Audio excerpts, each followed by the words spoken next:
like songs that are a little, what we call sexy. You can see from the title, it's more of a love album.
Welcome to another week of Manversations 2020. Appreciate everybody for tuning in at this late hour. I know it's been off the schedule hour, but as you guys know, the AFC and NFC championship games were today that determined who went into the Super Bowl. So definitely Major's team, which is San Francisco, won. That was the late game, so he was watching that late game, and we had to do the show afterwards, so we could present to you guys something without any interruption and everybody full attention on tonight's show.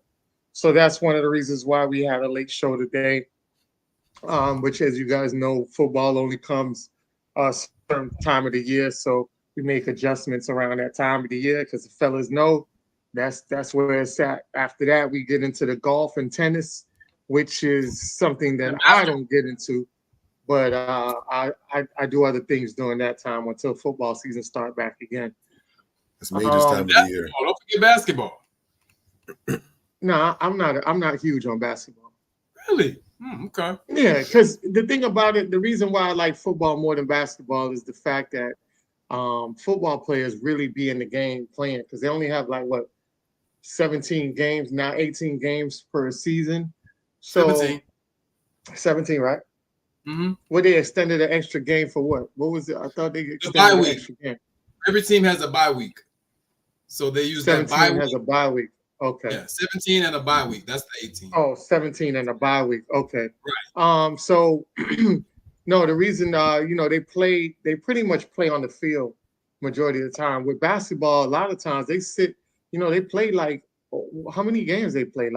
Damn near 82. 82? Yeah, they play a lot of games. They play a lot. And sometimes they'll sit those players for 5-6 games, you know what I'm saying? Mm-hmm. So you don't really get to see the highlighted players. They play when they want to play or play them because they got to rest them up for the playoffs and stuff like that. So a lot of times, a lot of those players, they just sit a lot of times. So you don't really get to see them in and out, day in, day out action like football. So, basketball is just a little something just to watch. I enjoy it, but I don't love it over football. Right. Me neither. But to me, basketball season doesn't even start until football season is over. That's how I look at it for that same reason. You know what I'm saying? It's good. I like it, but it ain't football. Yeah. Nothing is football. You dig? So, yeah. Correct. Niner gang! West side! So somebody happy. You already know. He had a lot of energy, boy, because his team won. Our team sat out. Our team exited early. I know my homeboy. I know he's feeling it because my homeboy Beezy, he's a Baltimore Raven fan, but his girl is a Niner fan. So I thought both of them was going to be sitting home the way the Lions started out. And I was like, okay, at least they be dead even. Both of them get knocked out. At least the household. But her team advanced and his didn't. So I can just imagine what that household is about looking like right now. In that household. Yeah. So going down. Yeah. So that's They did. That's funny. But yeah, for the most part, you know what I'm saying, just so glad that we come down to the Super Bowl, but also a sad season. A sad part because now we got to wait some months before we crank back up again. But you know what's so crazy is that I was gonna put a bet on the game. Really? And I was gonna bet the odds that they have for Kansas City was pretty high, and I was like, it's hard to beat Andy Reid's dog in playoffs, dog. I just had a feeling he had a game plan for Lamar. And Patrick Mahomes. They haven't played well all year. And but the playoff Andy Reeves is just another Andy Reeves, man. Yeah. The only thing that really hindered Andy Reid's career was a good quarterback. Now that he got one, you see what he's doing. Right. You know what I'm saying? These so definitely, man, and that was super dope. They've been to the Super Bowl they've been to the damn Super Bowl the last 4 out of 5 years, bro. Kansas City. They're scary because he has a good quarterback, a real good quarterback, and Andy Reeves is pretty good because he's working with receivers that are subpar. Really, to be honest with you, they're not really gangster receivers like that, and that's what makes it impressive. And I know Tony, Kadarius Toney, I don't think he's going to be on the team next year. They benched him, and he got mad and said, "I was a healthy scratch." Yeah, because it's a championship game. They don't want you to do no bonehead plays where you dropping balls that cost them the game. Real talk. So Andy Right. Reid, that's a hard decision for a coach to do. Captain Brickfingers. Real talk. And for Andy Reid to bench him like that says a lot about Andy Reid. Like, he takes this shit serious. Like, you know what I'm saying? He's coming to deliver. Yeah. So real talk. shout out to Andy Reid. I actually think that Andy Reid, to me, and that's just my opinion, I just feel like Andy Reid is a little bit better, in my opinion, than Belichick. That's just my opinion. That's a good argument. That's a argument worth, that ain't no bullshit argument. Well, yeah, you got to take a look at the results when you talk about a franchise like the Patriots. Much as I dislike them, got to call a spade a spade. They've been that team for the longest time, but once what's his face, Tamara Brady. and the team parted ways, Tamara headed right on down to Tampa Bay, and right away, championship. Yeah, Devil's sick. We haven't seen anything pop off since, and for the most part, the cast was left intact, other than Brady. So, yeah, Real talk. And the thing about it, and that's no hit to Brady. You know what I'm saying? Brady has some great receivers over there. You know what I mean? They had a nice little defense. For me, it's hate towards Brady. No, for me, it's hate towards Brady. Yeah. Yeah, I own that. Mm-hmm. You said your take. You said say that again. I said for me, it is hate towards Brady. Absolutely, it's hate.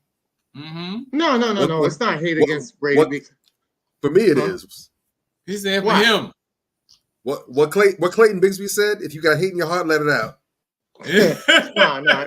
There's no hate. There's no hate for Brady. I give Brady his props. No, I give him his props. But the thing about it is, when it comes down to the coach, I just feel like with Andy Reid's a little bit better with the coaching, because what he did for the teams that he was with, even when he was over there with Philly, and Donovan, he did a phenomenal job over there, building that Philly franchise back, putting them back on the map.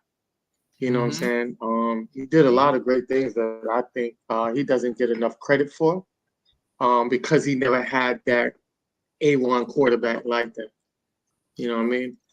So now he has that, and he's pretty good. And you got to understand, there's also a ding to the Patriots as well, because they had what's his name over there? What was the coordinator? The offense, the OC, Josh McDaniels. Yeah. And he got dinged for cheating.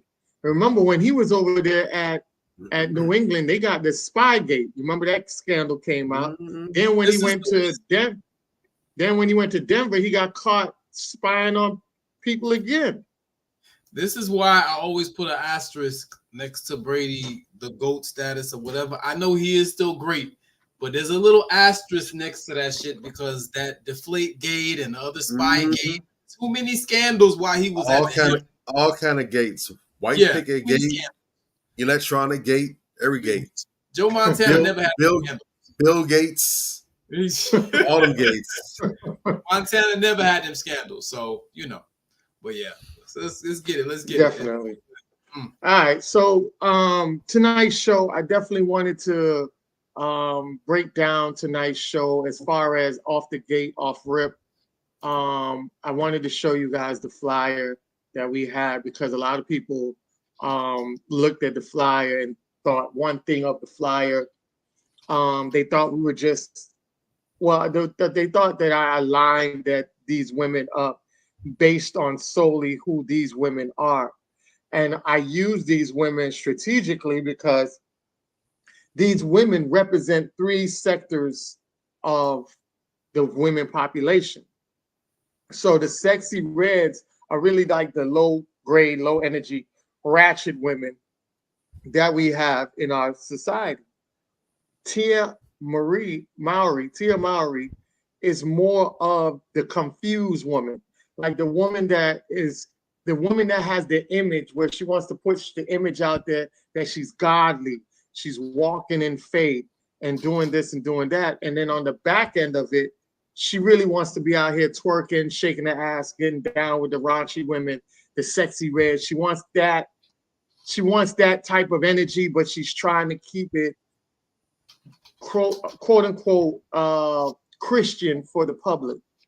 So you have a lot of the confused women out there, like they pretty much walk in a limbo state. And then you have the Erica Lachey's out there that are the women that know what they want in life. They really bigged out with their community. They're real passionate about their people, real passionate about their spouse, their husband. You know, how to cater to a man, treat a man, how to align the divine femininity with his masculinity and not shoot him down or taint his masculinity to push the femininity. She's not that woman. So you have a lot of women out there. That's the Erica Lachey's, the ones that get called pick-me's for voicing their opinions on how women should conduct themselves. So that's the reason why I had the tier level of these women.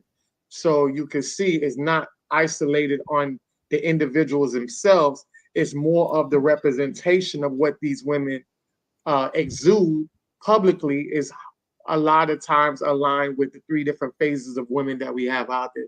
Now, I know people are going to say, well, there's more detailed women out there. I get that, but the general gist of the umbrella is the three that you see right here. So that's why I wanted to add that in with the topic, who to take seriously, which is a topic that Major brought up that he really wanted to stress about. We need to talk about this because it's really an important factor.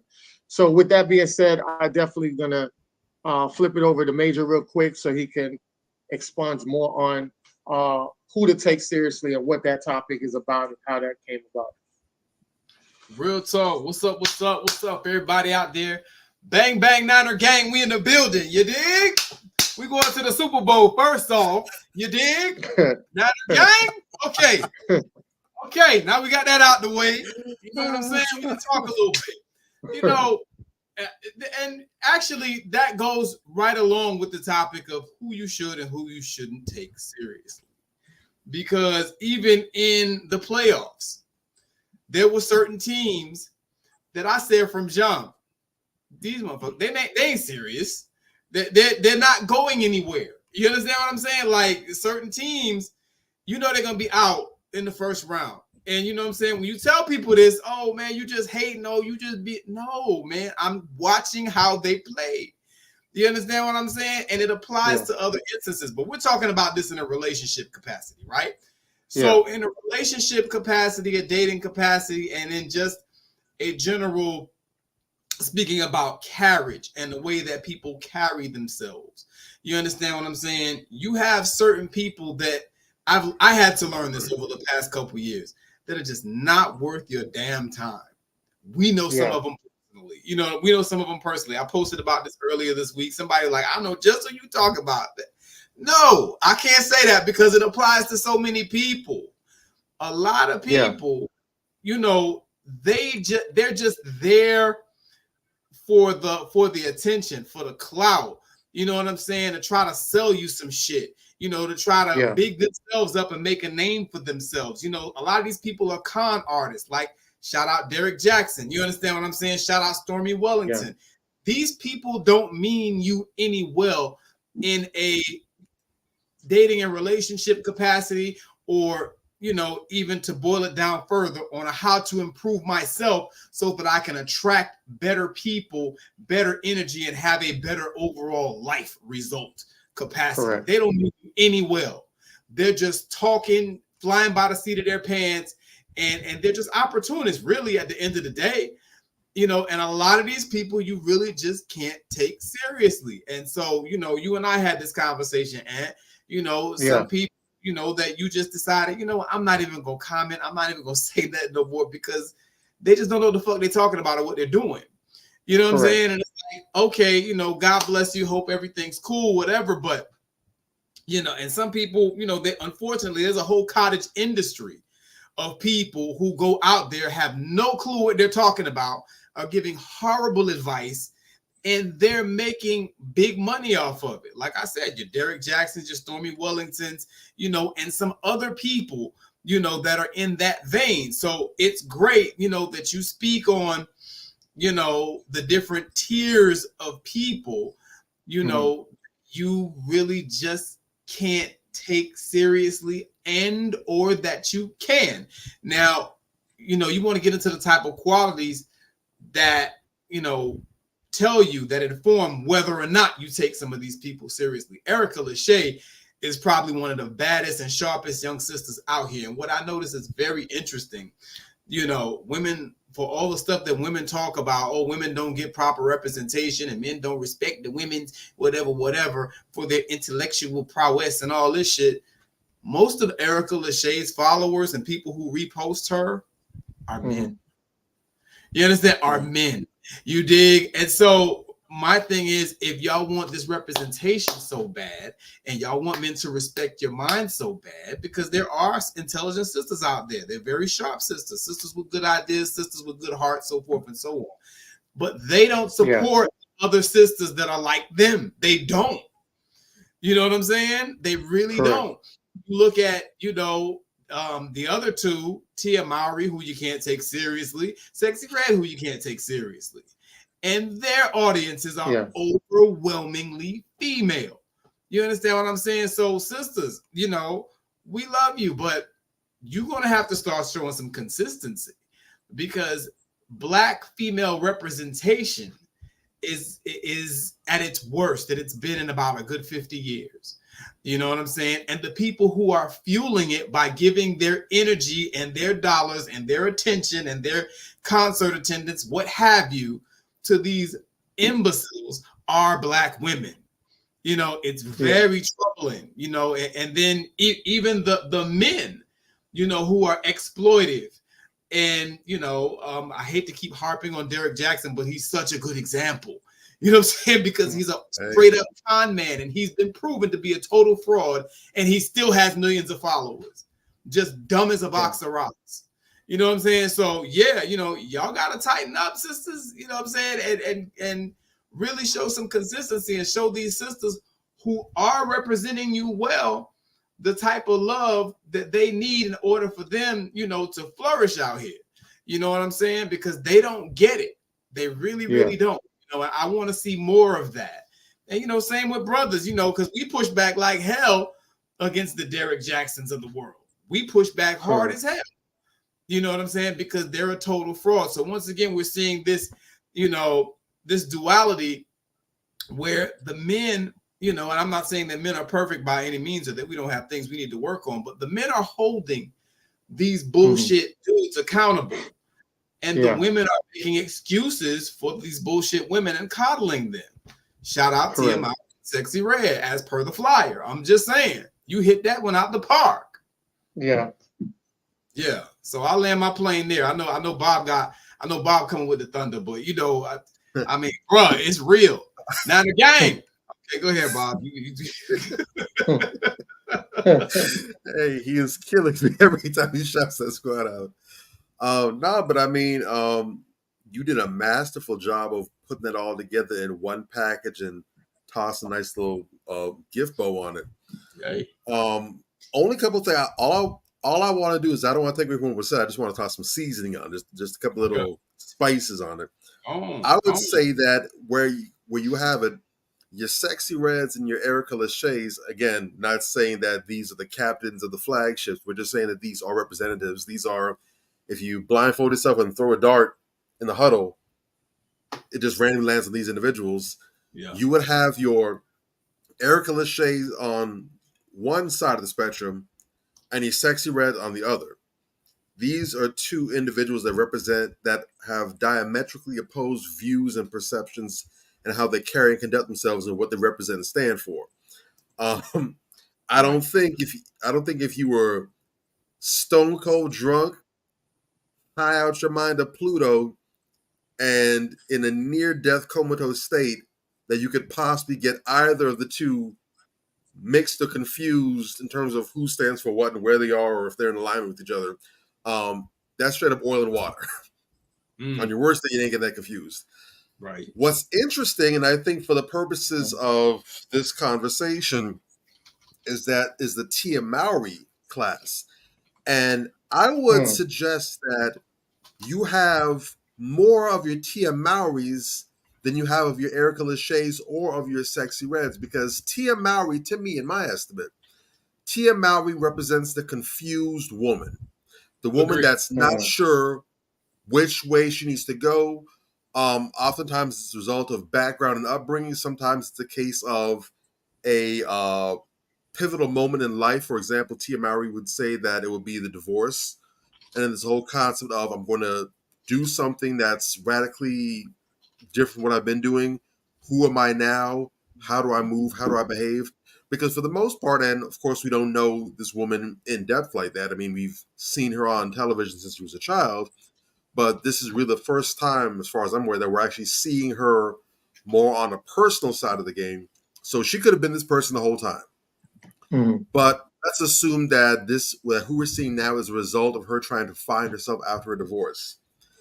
Looking to mm, see who she's trying to be, we see that now. For the longest time, you could have assumed she was on the Erica Lachey side of the game, but now that she's single, husband free now, trying to get out there in the world of dating, trying to find herself, trying to put herself out there as a new single entity, no Mhm. longer attached to another person. Now we see that it appears she's trying to dip into the Sexy Red bag and try to put some of that on, try mm, that out for a test spin. Mm. And mm. we see primarily how awkward she looks. It's not a natural fit. This isn't who you've been, baby girl. I mean, It's maybe bad. you could get comfortable into it, but right now the growing pains are very evident. But that's true for a lot of women where they're Yeah. Mm-hmm. trying to be this because society is pushing them in this direction.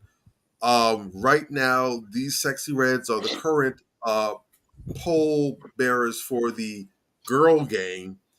And now, if you're going to be a bad bitch and a boss chick, and you bout them and all the other catchy phrase campaigns that are out there for women currently, this is who you follow in the footsteps of. These are the ones who make your anthems, your marching orders that they're issuing from. So we have this dichotomy where you have women who are trying to have a foot in each camp, one foot deeper in than the other in some cases, and they want to get the attention, they want to get what they perceive of the perks and the benefits of the Sexy Red mentality and mindset. Mm-hmm. However, their values that may have a foothold in the Erica Lachey side of the game, or that don't want the consequences that come with the Sexy Red mindset in this camp, are on the Erica Lachey side of the game. And now they're forced to choose, well, which one is it going to be? Because like the Bible says, you can't serve two masters because you're going to love one and Mm, hate the other. So you all in, mm. and we see that the ones that are all in on the sex red side of the game, like you said, they Yeah. look down on the cliches. Those are pick me's. Those Mm. are women who are seeking male approval or whatever, what have you. And Erica Lachey's on the side of the game, they may have compassion and pity for the sexy red types, but they don't really fool with them like that. If any interaction is try to, maybe change and speak to the mindset and try to, get them to see the error of the ways, but there's not a whole lot of commingling outside of that going on.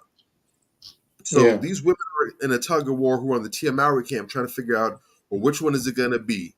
And unfortunately, because they haven't committed to either side, oftentimes they find themselves getting that nutcracker action because they're straddling the fence, and that fence is very aggressive and has no qualms about hitting you with that 7-10 split. So that's the state of affairs as this goes. So who to take seriously? Depends what outcomes you want in life. Which side do you want to get in on? What I will say definitively is this. Even if you're not an Erica Lachey, you are much better off being a Sexy Red than a Tia Mowry, and I will say why. Because if you are all in on one side, it is a lot easier to realize, you know what, this ain't it, Chief, and recognize, you know what, I need to do something different. This ain't the right way to go about it, and get to the other side of the game where you should be. The Tia Mowrys, because they oftentimes think they're slick, that they're deceiving someone, they want to go out and, comport themselves as an Erica Lachey, but deep down inside, they really got those sexy red tendencies. They think they slick.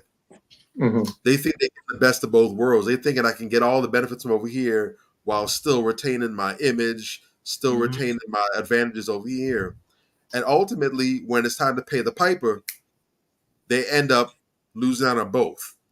So they don't get all the acclaim that comes with being a sexy red. They don't get all the perks and benefits that come with the Erica Lachey's. And oftentimes those women become very, very bitter. Whereas if they would have just picked a side, they could have either received everything that side had to offer, and possibly if they were on the wrong side of the game, they could have, had the little Mayor's Road experience, so to speak, and get back in the fold. Mm.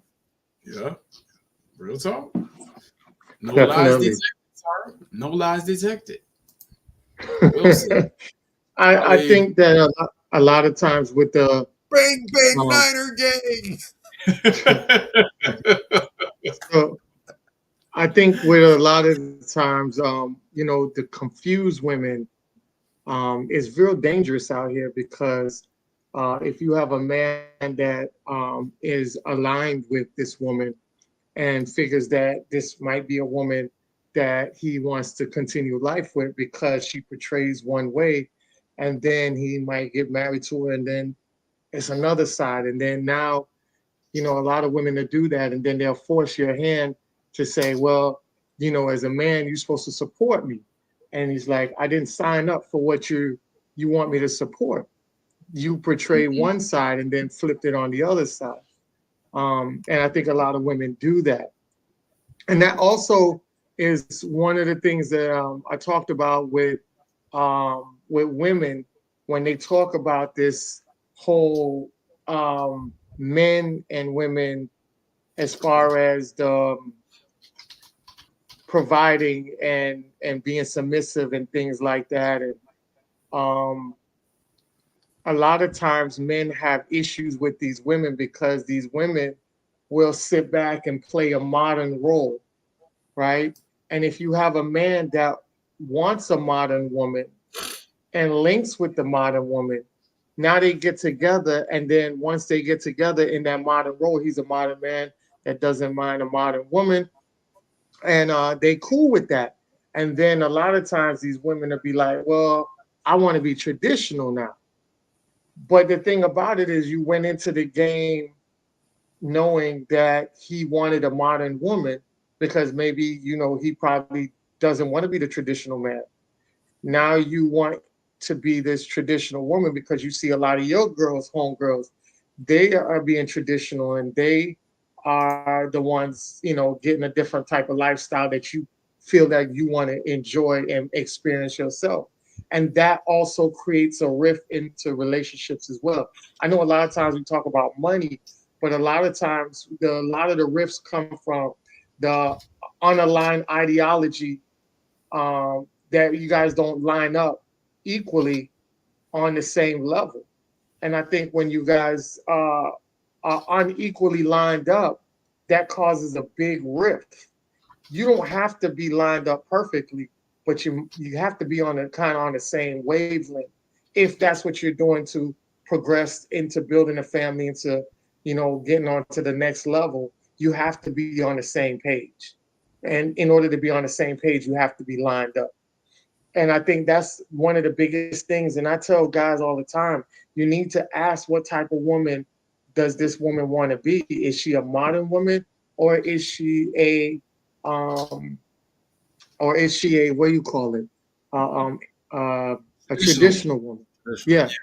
And you have to ask these questions because let me tell you something. I saw this post the other day, and I had to write the author because what she said, it sounds good, and that's why I said a lot of you women, you guys eat these things up that women say because you want it to fit a narrative that you are basically narrating in yourself, or it could be a group narration with your friends and you taking on that same narrative, right? But you got to be careful of what you co-signing and what you lining up with. So this post right here, It's this white woman wrote this, right? And I don't know if you guys ever follow this lady named Chrissy of Crime, or some Chrissy the Crime. I can't Yeah, she's remember her. full of shit. I know who you're talking about. She's full of shit. Oh, Yeah. So yeah, I saw this. And the other one, Tanya Clark, she also is another one like Chrissy. I can't remember whose post it was. Either Chrissy or Tanya, right? One of the But they wrote this. I think this one was Tanya's. I think this was on Tanya's post, because she's a married woman, but she really spews a lot of things to keep women single, right?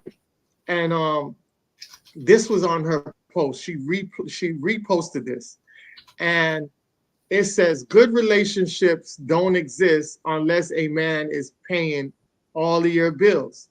If he isn't doing that, then he is just using you and wasting your time, when you could be with a man who will gladly financially provide for you. Yes, these men do exist. We just have to stop being desperate for the smallest crumbs of the kindness of a man, that we miss the bag by lowering our standards to help. And I had went on her page, and I had, basically, I basically said, okay, based on your logic, what about the women that are lined up with men that don't take care of all the bills? Because the women that are with these men have been with men that took care of all the bills, that have been, a lot of those men that take care of the bills. I don't know why women have this facade like these men are just golden. A lot of those dudes are narcissists. They're very abusive. They're very controlling. And a lot of them have very bad traits that are very harmful. True. We talk about physical abuse and mental abuse that comes from these men. So maybe those women have seen those characteristics and traits from those guys and was like, look, I don't want that, because maybe this guy takes care of all the bills and I can't have money to myself because he's not giving me an allowance or whatever the case may be. So I'm like, okay, I take care of the bills. I ain't got to worry about nothing. He buys the groceries, do all of that. But yet he talks to me down. He downplays when he talks to me. He doesn't uplift me. He doesn't do none of that.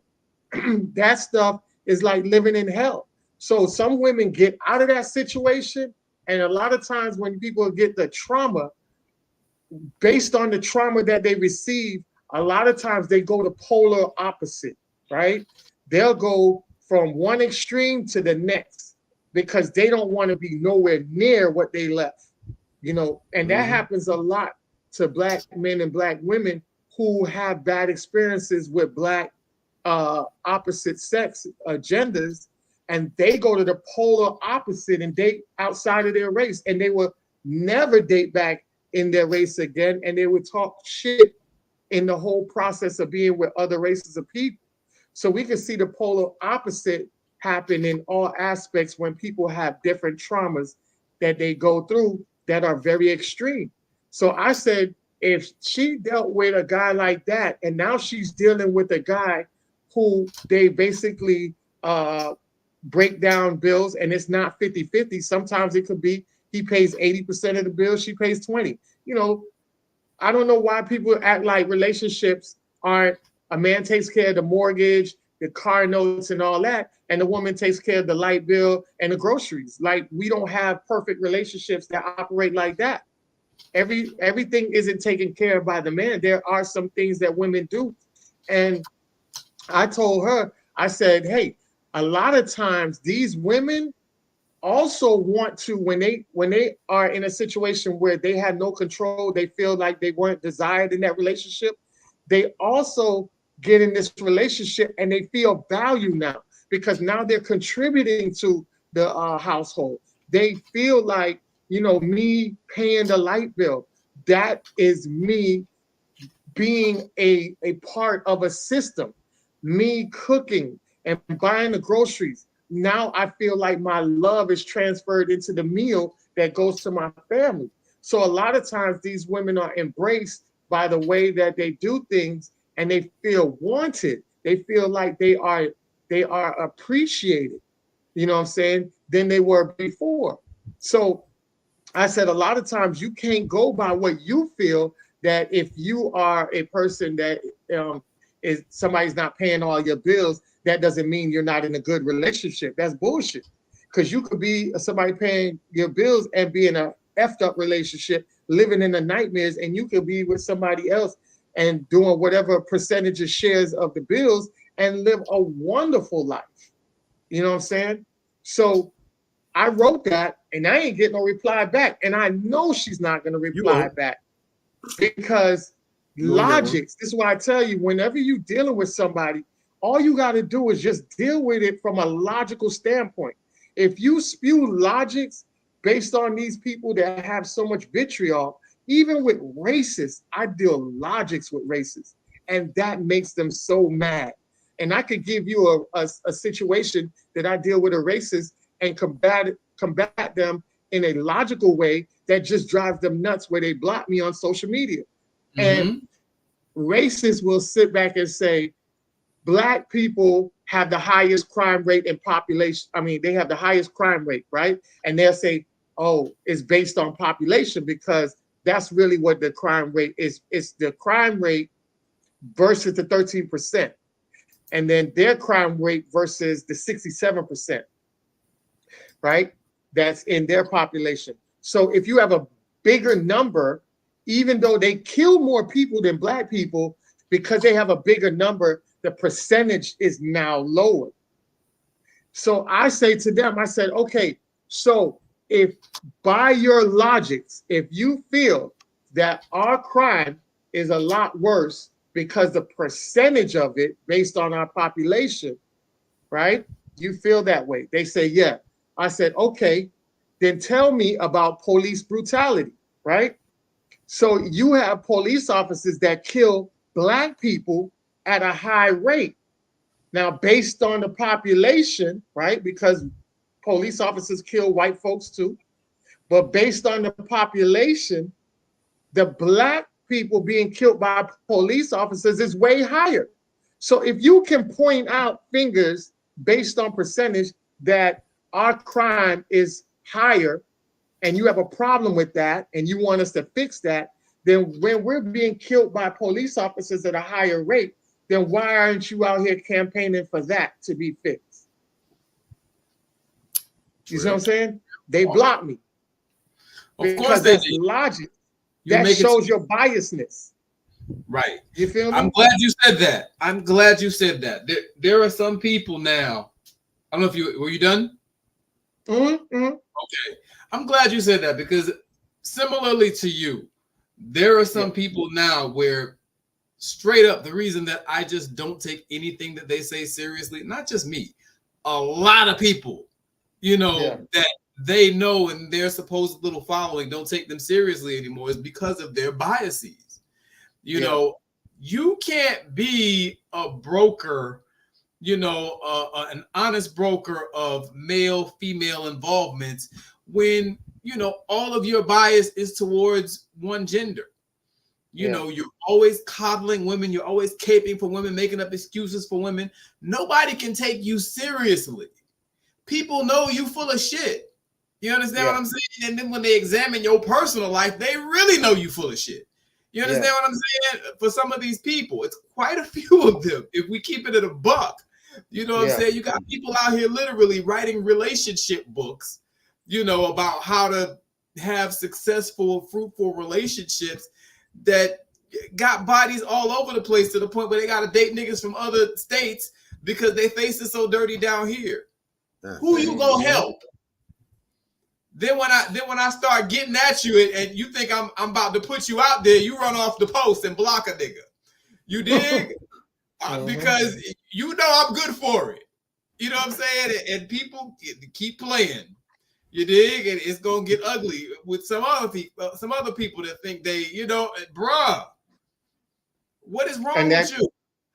Go ahead. And that goes to show you that when it comes to body count, that's why body count, as much as they want to push this body count being equal, like a high body count of a woman is equal to a high body count of a man, It's Fuck not. out here. Because Never. guess what? A high body count for a man, he can go out there and get basically any woman, because if his sex game, a lot of times guys with high body count, they are sexually more experienced, and Right. being more experienced will have more creativity because you're dealing with different women who will tell you how to tweak their body a certain way. So if I Yeah. deal with 9 women and they all tweak their body a certain way, now I could use them, not the techniques from all those 9 women.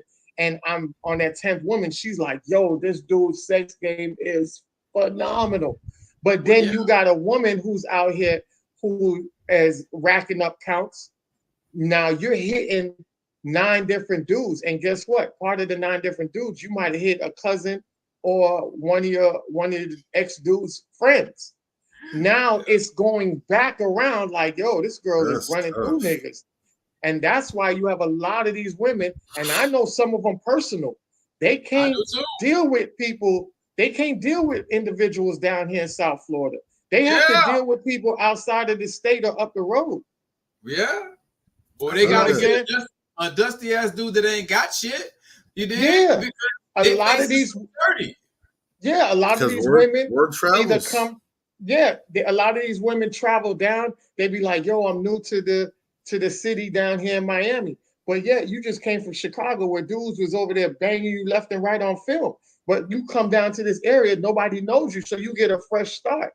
You know what I'm saying? You come in like the immigrants that's coming in from another country. You could be a criminal in another country. You come here to the U.S., you're getting a fresh start.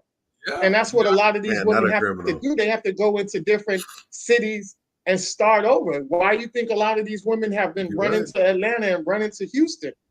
Because their rep down here is just gone. Real talk.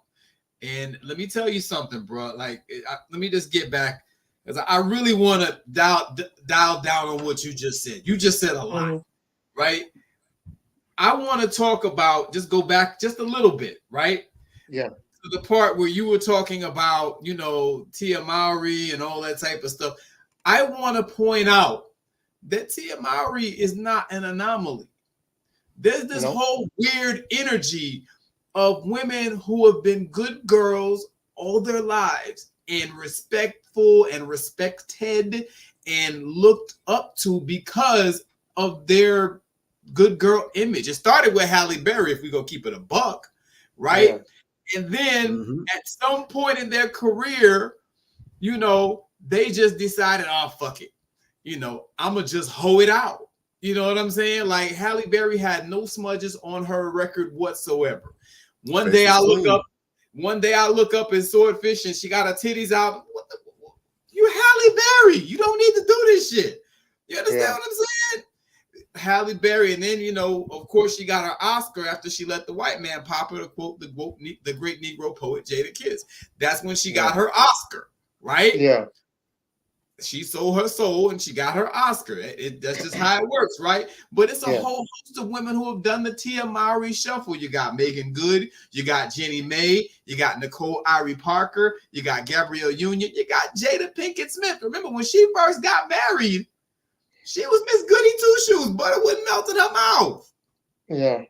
And then, I mean, she was the pass around chick for all them years before, but you know what I'm saying? When she got married, butter wouldn't melt in her mouth. She was and then after a while, you know, the real her came out. So, brothers, you know, this gets back to vetting.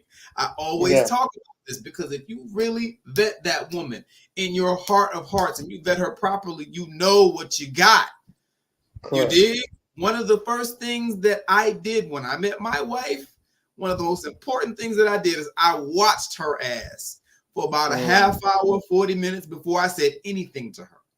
And I always do that. When I see a woman who look like she might be something, if I can, you know, sometimes time doesn't permit, but if I can, I'll watch her for a while before I go and speak to her. And that gives me a lot of intel, because, okay, is she sitting there minding her business, having a good time? Or is she up twerking, trying to get attention, you know, trying to troll niggas for drinks? What is she doing when nobody's watching, or when she thinks nobody's watching? That tells you a lot about somebody's character. You know what I'm saying? And, you know, to her credit, she was trying not to be seen, just minding her business, having, you know, a good time with her homegirl. I'm like, Yeah. that's the one. You know what I'm saying? That's That it, yeah. Correct. matters, fellas. That matters. And this whole paying the bills 50-50 conversation and all this dumb shit. People, we talked about this before. People are too damn busy keeping score. You Yeah. know, I think Bobby mentioned this earlier this week in the chat. People are too busy keeping score to make intelligent assessments regarding dating and relationships. I'm gonna say that again. People are too busy keeping score to make an intelligent assessment about dating and relationships. Oh, you not paying more than 50% of the bill, so you ain't no real man. First of all, no woman unilaterally determines to any man what is a real man. Truth. Yeah. That's number 1, 2, and 3. You don't get to say that. You understand? It is not up to any woman to solely determine what dictates manhood to men. So y'all need to shut up with that bullshit. You understand what I'm saying? It rings hollow. You know, only beta male fuck niggas listen to that. You understand what I'm saying? You need to really, you know what you're talking about before you speak. Only 4%, not 14, not 40, 4% of the population, as per the Bureau of Labor Statistics, is able to have a household where only one spouse works. So you're telling me that 96% of the country, the women who out here who have men, they ain't real men and those men ain't shit? People just be talking stupid. You know, they just say anything to be provocative and get some clicks. They say some of the dumbest shit imaginable and people support them. You understand what I'm saying? That doesn't even make sense. You understand? And, you know, just lastly, I want to say, do not, under any circumstances, people, particularly women, everybody, but particularly women, do not co-sign, do not take people seriously. To keep in the spirit of today's show, with taking people seriously. Never take people seriously that co-sign hoes or dusty niggas. You see them out here caping for the Cardi B's and City Girls and Suki Hanas and Sexy Reds and Meg the Stallions and on the guy side of things, the Futures, the Kodak Blacks, and you know what I'm saying? All these clowns, never take those people seriously. Highway to failure. And look, some of those people have music that sounds good audibly, but I'm talking about the way in which they behave. You understand what I'm saying? You never take people seriously that take any of those people seriously or cape for them in any capacity. You just don't do it. You can't. It's dumb. You understand? These people are some of the worst examples ever set for Black society. Correct. And you got people out here that go to the wire for them. When something happens to one of them, they act like somebody in their family is being impacted or affected. You understand what I'm saying? And then secondly, don't also, to add to that, to piggyback onto that, never take people seriously that repost and retweet other people's nonsense. You know, real talk. You can't take them seriously. And then what's so sad about it, when you check them on that, they don't even know why what they reposted or retweeted or are co-signing, they don't even know why it's wrong. You understand what I'm saying? It's like some people are just too dense and some people are just not on your level. You know what I'm saying? So when you realize who those people are, you need to just, you know, God bless them and just leave them alone. The first time I heard Derek Jackson speak, I was like, who is this? And people, I couldn't believe that so many people were following this guy. This dude is a total fraud. Yeah. and he knows he's a fraud. He knows he's lying. Some of these other guys, they're just that dumb. They really believe this shit. He knows that 75% of the shit he says is lies. And he still does it. You understand what I'm saying? Like, dude, we have a whole, like I said, a whole cottage industry of people out here who are making a grip off of misleading people. And that's sad and deceptive. The Bible has a verse on that shit. Cursed is he who leads the blind into darkness. You understand what I'm saying? We are in a state of crisis in Black communities when we are talking about the Black family and what it is comprised of and where it is right now in terms of, you know, how we interact with each other, you know. And I'm sorry, it's just it's too bad right now for me to be wasting time with dumb motherfuckers that don't know what they're talking about. Like, it's frustrating, bro. Like, real talk. And yeah, I'm trying to be diplomatic with some people, but bro, like I only have so much patience. You dig? Like, some of these people are really obnoxious and they don't even know it. That's the sad part. They don't even know. I'll land my plane. Man, it's crazy out here. Very much so.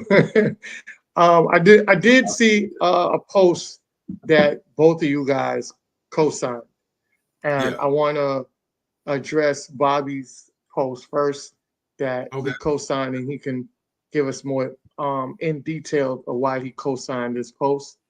And this post is right here.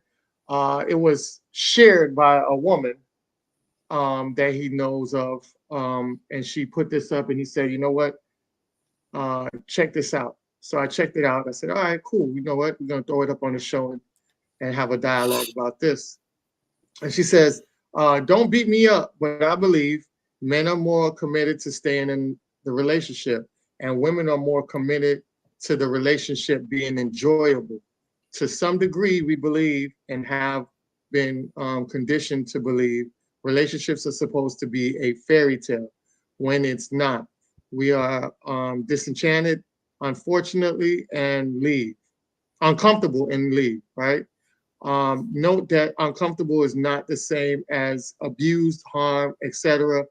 Abuse is hard. Stop. I'm referring to uncomfortable conversation, tackling different beliefs, parenting differences, cultural differences, different communication styles, etc. And we have to be honest in the context a lot of times. If a man simply does not agree with us, we assume he is wrong without taking the proper time to reflect ourselves on the acknowledge we could be the ones in the wrong. I could see why that feels risky for men. I believe most men honestly crave someone to love, protect, and provide for, but betting it all on someone who could flip the switch with I think it's a drop of a dime, I believe. Hold on, let me see if I got the ticker running. Let me hide the ticker real quick. Oh, okay. Could flip the switch with a fleeting feeling is scary. And then the next part to that is part two is, on the flip side, a lot of men expect relationships are supposed to be hard, sometimes even miserable. They genuinely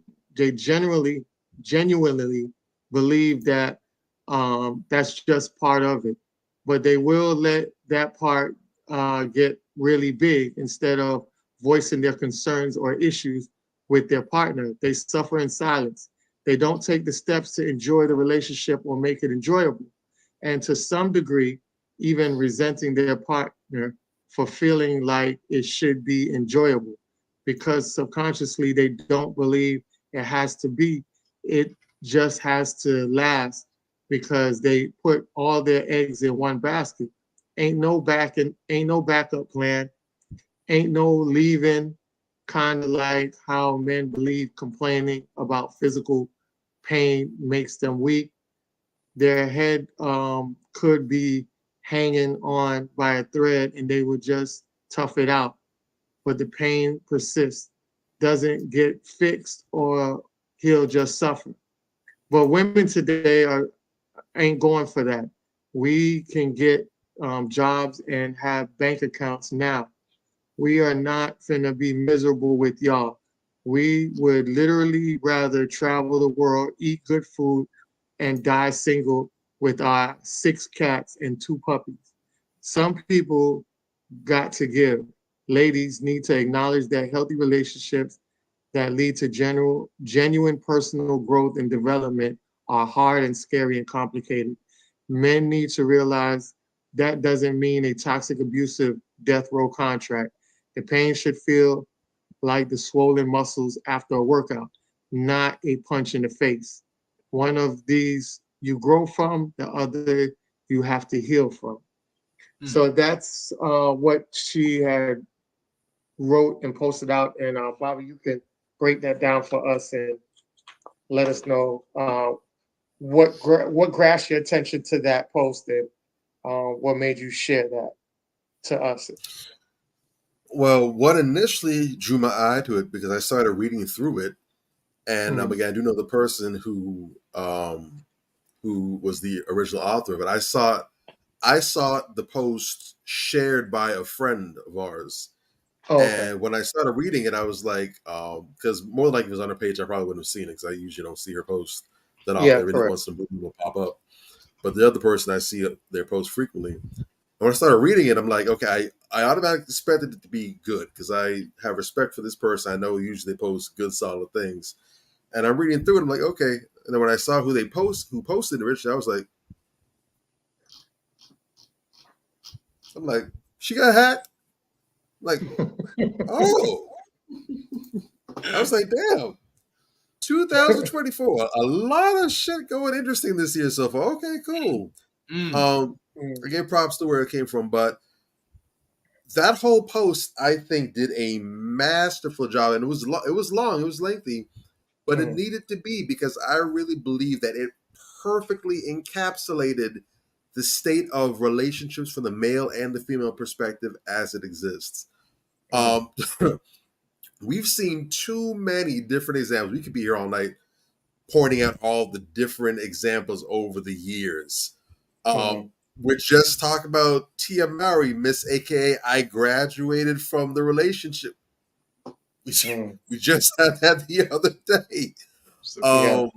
Where nothing's wrong, nothing apparently on the surface, no rumors or whispers about abuse, nothing that could indicate that there's a legitimate reason for this relationship being over. But yet she's basically announcing that, well, I decided that things have run its course. New year, new me, who this, and all kind of nonsense. I'm going to go out there and see what's out there. This is a marriage that's been together for quite some time with children in tow. And because, according to her, she wasn't happy, whatever the hell that means, that meant to her, push the self-destruct button. Yeah. Whereas quite frequently we see the opposite case where you have men in relationships and men typically don't go and pull that trigger, even when it's warranted. You know, the fact of the matter is we have the divorce rate that's well over 50%, and it's been that way for quite some time. And we know that roughly 80% of all divorces are filed by women. Yeah. And not all of those divorces are just. Not all of these divorces are a result of financial mismanagement or adultery and infidelity or craziness. We have a lot of women more or less divorcing for similar reasons to what Tia has declared. Or for other trivial things that really, quite frankly, are not significant enough to warrant that.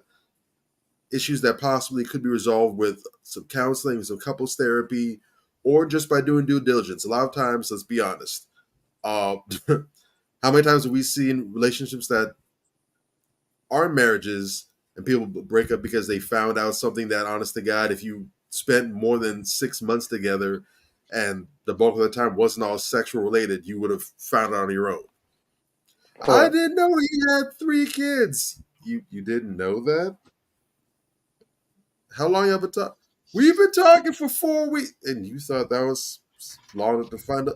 It don't matter. The sex was good. So you just gave him... Not about it. Oh, okay. So that's the rabbit hole I want to go down to. But too often we see these relationships fall apart really due to lack of proper vetting. Yeah. In some cases, not even vetting, if we're being honest. There wasn't even enough time to even begin vetting. You couldn't even take out the vetting kit and dust it off and put your latex gloves on and get the first piece out. There's really not enough time to justify doing so. And while there are some relationships that have been able to make the ultimate jump off the bat, I've heard people say, they met their significant other and in 1 month they were married, in 6 months they were married, they knew that was the one. Tip my hat off to them. But in most cases, that's a recipe for failure. Yeah. But we see men typically are more likely to go ahead and just weather the storm and just suck it up, even if they're not happy, for the sake of their family. They don't want to deprive their children of having that nuclear household. They don't want to have to put up with visitation and court battles and custody splits and child support and all that. They figured, you know what? I'm in purgatory right now, but I'd rather be in purgatory than hell.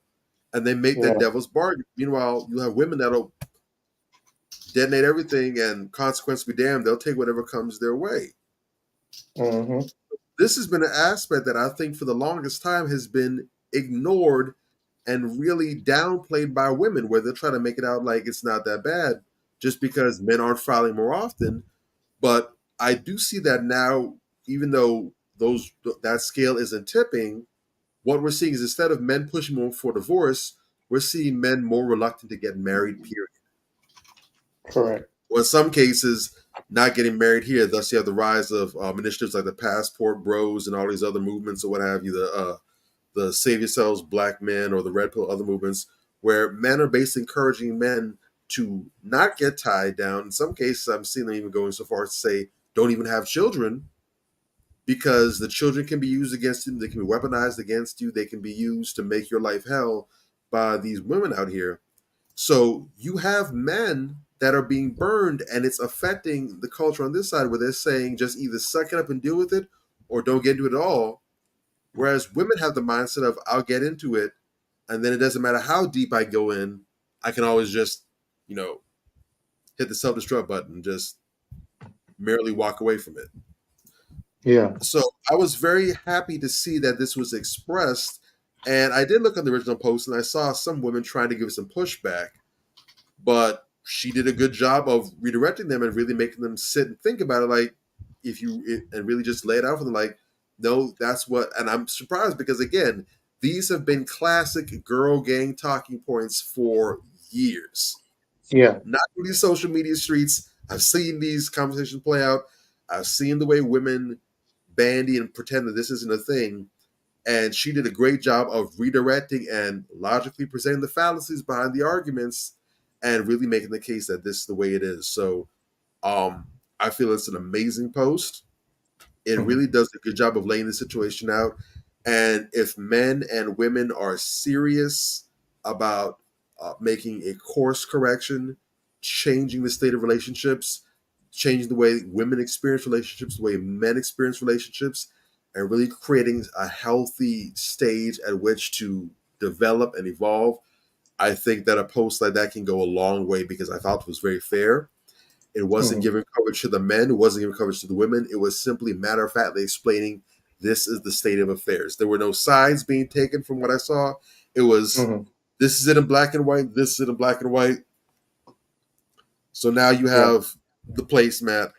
Now, however we want to proceed from here, we can do that because we have the intel that we need to be able to make rational decisions and determine, well, what do we do about this? Does this fit our needs and our interests? And if not, what can we do? How can we adjust the male experience in marriage? How can we adjust the female experience in marriage? How can we make sure that these two entities are on the same page so we have a proper, united, harmonious institution and not basically a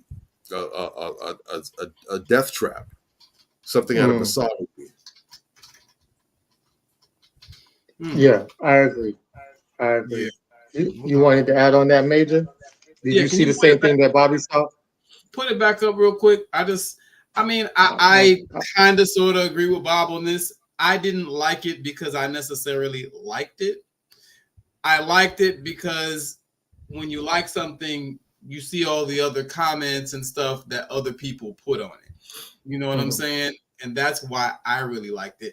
I didn't really have a problem with it. It just seemed to me that in the center, put it back up. I was ready to read it. Which one? It's two parts to it. The first half or the second half? The first part. The first. Yeah, it was a bit lengthy, but it's all good. Actually, no, it was the second half. I'm sorry. Second one? Okay. Yeah, second half. Okay. What she just seemed it annoyed me a bit on this part, but women today ain't going for that. We can get jobs and have bank accounts now. Who finna be miserable with y'all? You know, we would really literally rather travel the world, eat good, and be single with our 6 cats and 2 puppies. That's bullshit. You know what I'm saying? Like that part right there, you know, this is the prime example to me of the women who will have you think that they're even keeled, but really they harbor some low-key anti-male sentiment themselves. You know, that was totally unnecessary. You know what I'm saying? And it really, to me, showed me who she really was and what she really believes. So no, I differ slightly from Bobby in that I don't believe that she's being even keeled and fair, and you know, no, she's being biased. And that line there shows me that she's being biased. And that's to have that mentality, you know, I said this to someone earlier this week, you know, a lot is to be said about the way that you approach a situation. You understand what I'm saying? If you are coming in with that mentality, this is your posture from hello, then it's going to inform a lot of the other shit that you say and do. This is how you feel coming in before you even know this person, before you even in the situation. I suggest her and other women who feel like her, before you get involved with anyone, you know, and start wasting people's time, you get healing. You know what I'm saying? Because those are some very concerning sentences right there. You know, you'd really literally rather go through that, you know what I'm saying, than just someone and try to cooperate with them and try to get along with them, to come in the spirit. I've said this for a very long time, and I stand by this. You know, if a woman doesn't come to you in the spirit of cooperation and compromise, in the spirit of submission, you don't need her. I meant that shit when I said it. You understand what I'm saying? And we have to be very careful of women like this. Pink Book Lessons calls them chameleons, because they'll appear like, you know, everything's all hunky-dory and they're deep and, you know, this and that, but they're really not that deep. They really have some low-key misandrist views, and they really low-key, like some other people that we know, low-key don't really care for men that much. You dig? They're really on the same girl power bullshit that everybody else is on, but they're just more quiet about it. You understand what I'm saying? You got to be careful. You got to be more careful about people like that, because that person down the road, you'll get the Tia Mowry. She'll flip on your ass. You understand what I'm saying? That part right there just turned me off. And this is the thing. People don't understand. It takes forever and a day to build trust.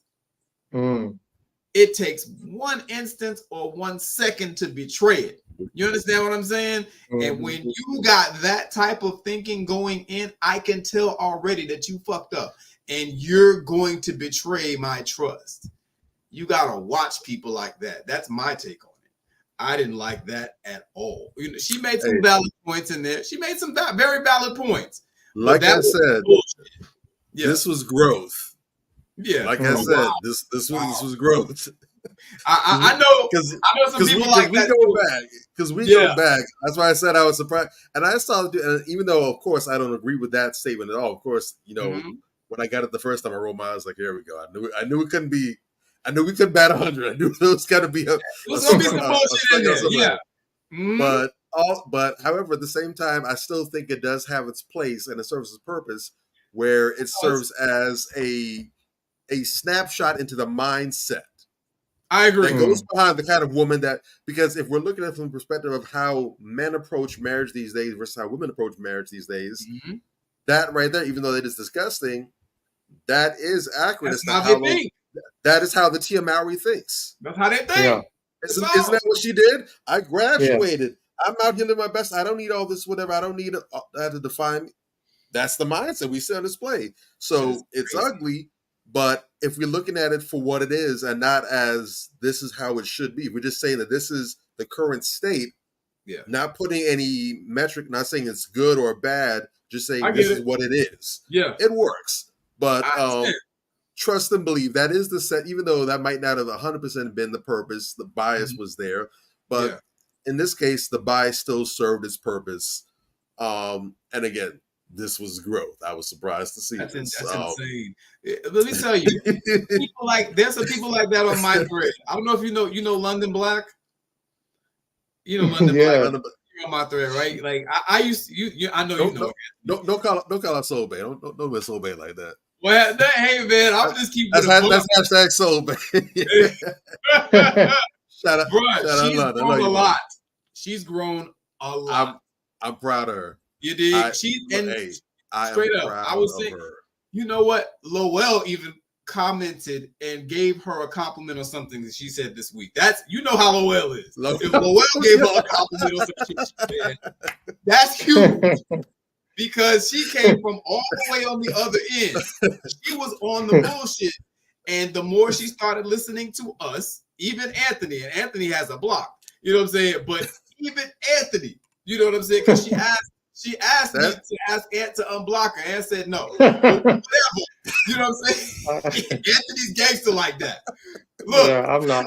She even learned from Anthony, and she learns from me, and she learns from you. You know what I'm saying? They're not gonna say it, but I commented after Lowell. I'm like, yeah, she listens to us. She learns from us. That's damn near an ego. That's damn near the Emmy, Grammy, Oscar, Tony right there. Real talk. You know what I'm saying? Real talk. And because she used to just say so much bird shit, and I'm like, yo, respectfully, she's a good sister. She's like I told her earlier this week. You are wrong about a lot of things, but you're not dumb. You know what I'm saying? Yeah. And like the stuff she will repeat that we would call bird shit, she would just be repeating stuff I think that she heard other people say and not really thinking about it. But now that like we be talking, I think she thinks about stuff more because she knows she's gonna be challenged if she posts that shit. You understand what I'm saying? And I say respect to her for that because that's what this shit is all about. These discussions are not for you to pout and go in your corner and make up some shit about how somebody fake offended you. You understand what I'm saying? And whine and bitch and moan. No. It's for you to learn something. Either you're teaching something or you're learning something or you're trying to understand. One of the three. If you just want to hear yourself talk, you can shut the fuck up and get out of my face. You know what I'm saying? Like real talk, at the end of the day, we should all be learning from each other. I learn a gang of shit from some of the people that follow me and the people that I follow, whatever. A lot of the sisters, let it be good, bad, or ugly. I learn a lot. You understand what I'm saying? And instead of just taking it and being selfish with it, I put it back out there. I ask other people about it. I get people involved in the conversation because my number one objective is to make you think differently. Because like I said to a sister that we both know, we were on a thread earlier this week, Anthony and myself, and I just broke it down, because I was mentioned. And so I responded and I broke it down. Yo, at the end of the day, we can say all we want to say. We can do all these wonderful things, whatever the case may be. We could have the best intentions. You ain't doing shit if you are not getting people to come to the table in good faith and acknowledge their transgressions, let it be a male or a female. You know what I'm saying? And be willing to make meaningful change and move forward. That should be the goal. Anything else, you're just wasting your time. Straight up. I don't give a damn what it is. Anything else, this show, if we weren't doing that, it would be a total waste of time. You cannot ignore the problem and think that you're going to find the solution. The fuck you talking about? You know what I'm saying? That's not how things work. You just end up compounding the problem, kicking the can down the road. You understand what I'm saying? That's not how shit works. Yeah. We have to be adults about the way that we approach things, man. And too many of us are just on this fluff shit, where, we just want to pad the problem and paper over it and make it look pretty. That's bullshit. But see, going back to agree with what you said, but tapping back specifically into the entry part of what you were saying and everything else, that goes to the importance of having a differing voice. Yes. The problem is everyone, and this is why I try, emphasis on the word. I actually don't even try. I'm going to take that back. I try to try Yeah. I don't ever want to get to the point where I try, but I try to have grace with some people. I try to use discernment, because when you see certain things out of people, hear certain things, you have to get to a level, I wouldn't even say of maturity, but you have to get to a level of wisdom and insight where you can discern the purpose. There are some people who I will see say certain things, or I will hear certain things from them, and off top, I got my sword and shield out. I'm chopping heads, no mercy. I'm trying to drop a body right there, because I know the spirit they're coming in is disingenuous and that bullshit, and I'm gonna cut it down. I'm gonna chop the baby in the crib. I'm not gonna let it even get a chance to get its first bottle of milk. But sometimes I will see certain things, and either it'll be the wording or it'll just be an insight that I get, and I recognize that this isn't a person that's being malicious. This is someone who's genuinely confused and lost. And rather than go at the neck, I'm gonna see if we can clear up the misconceptions. I can see if we can get them right back on track. I agree. And you have to learn how to figure out which is which. The ones again that's on nonsense, I'm chopping the heads off. I'm coming straight for your neck, and I don't feel no ways about it. But even though I'm not primarily in the business anymore of trying to rescue people, because I'm at the point now where I believe, I'm a pass the ball, and if you drop it, we're gonna keep on going. We don't have time to stop and wait till you get it. That's somebody else's work, and I respect that work, but that's not my work. But if I see that, I'll do it. But a lot of people are waiting to get that real talk in the ear. They're regurgitating what they're saying. Some of them don't really believe it, but some of them also don't have anything different to juxtapose that with. True. So that's all they got. But when they hear real stuff, they jump with it. I was at it. I didn't know nearly as much as I did. Between now and just 5 years ago, there's been a lot of growth for me. And over the last decade, I can barely even recognize myself from who I am back then to now. That's great. I've always been the kind of person where I don't need a whole bunch of cajole. I don't need a whole bunch of come on, just not. I've never been that person.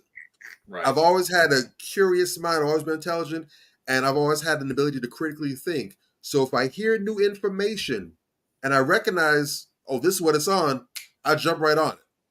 I've never had to be coddled. And if I heard something that I wasn't sure about, I'm like, I don't know about this. I won't accept it, but I'll take it. I'll let it sit there for a little bit, and I'll watch it. And if I see that it bears fruit, okay, then cool. I'll jump on them. But if not, I just discard it. But I've always been a person that looks for truth and looks for realness. So when I see it and recognize it, no further action needed. I'm on there. Real talk. And that's why it's important that we're doing what we're doing. And this isn't to gas us up or blow us up or anything like that. It's for anyone that's doing what we're trying to do. But when I see people out there that are sensible, that are intelligent, and they're putting the knowledge and good game out there, I gravitate towards that. And that's why I appreciate this platform, what we're trying to do. If y'all brothers went on that wave, we might have been cool in passing, but I really wouldn't be giving y'all no airtime. Yeah, because what y'all saying is edifying. It's nothing that I can really get by. It's nothing that can latch on and give me nourishment. I don't eat no junk food. I'm straight. I'm trying to I'm trying to be fit as hell physically and mentally. Right. And that's one of the reasons why we clicked, because we were all on the same wave. It was nothing for us to come together and just, Justice League on. Correct. Real talk. Correct. And look, at the end of the day, that's what it's about. Getting with like-minded people. And like our slogan says, it's a place where we build, inform, build, and inspire. You dig? That's what this is. Like, it's for real. And more people need to get on code and start to be about that business. Because if you're not doing that, like I said earlier, you're just wasting your time. And time is our most precious asset. We can't afford to just run around all willy-nilly wasting time on nonsense when we have real work that needs to be done. Black relationships, I'll say it again, the Black family is in a state of crisis. We can't get along.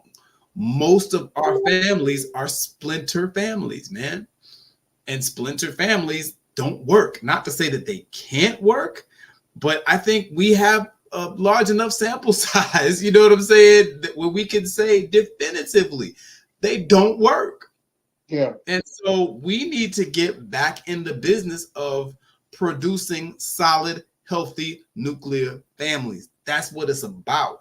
That's the whole purpose of this show, you know. And much love to, you know, some of the other people who are out there that want to see Black love flourish, you know, and so forth and so on. I just question a lot of the methodology, because there's some people who are very well-meaning out here. They just don't know what they're doing. You know what I'm saying? And that can be worse than somebody that just doesn't care, because you're misleading people. You understand what I'm saying? And misleadership, you know, has all type of negative ramifications. You know, you know, especially when we're in, you know, the condition that we're in, you know, you kind of gotta know what you're talking about. Or you're just someone that we shouldn't be taking seriously. That's just what it is. Correct. I totally agree. I'm glad you pointed that out, because that was the only thing in there that I felt kind of indicated to me that it was a backhanded compliment, right? Yeah, man. She started out with getting on the women and saying, "Yo, y'all need to act right." So it started out with accountability, going towards other women. And I noticed a lot of times you'll find a lot of backhanded compliments coming from people when they start off addressing the women, right? So they'll start off addressing the women, and then you'll be like, yeah, they're addressing the women, okay, accountability.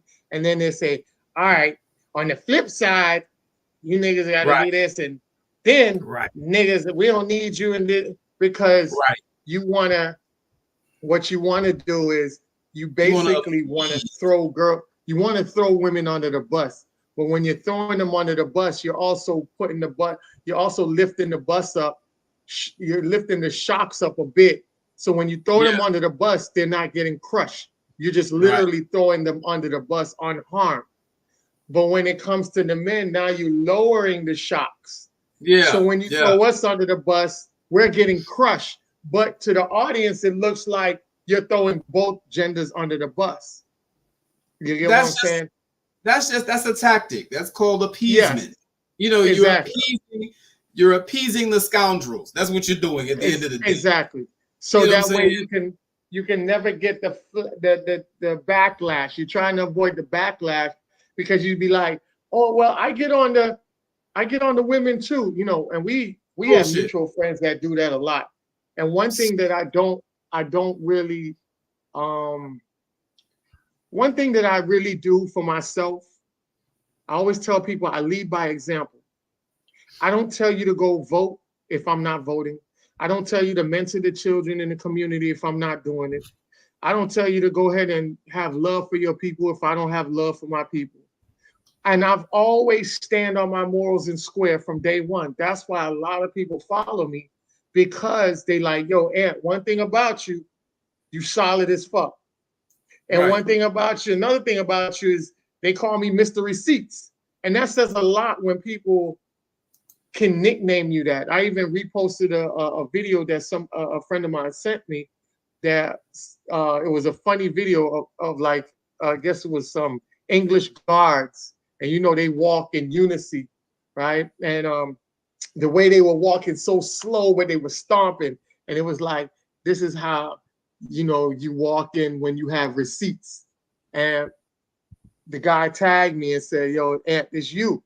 So it says a lot when people can identify your character as somebody that is solid and stands on their square. The problem that I tell people, and I address it with people, is I see a lot of people, especially women, that what we call straddle the fence. And when you straddle the fence, you take away credibility because you don't stand on a foundation.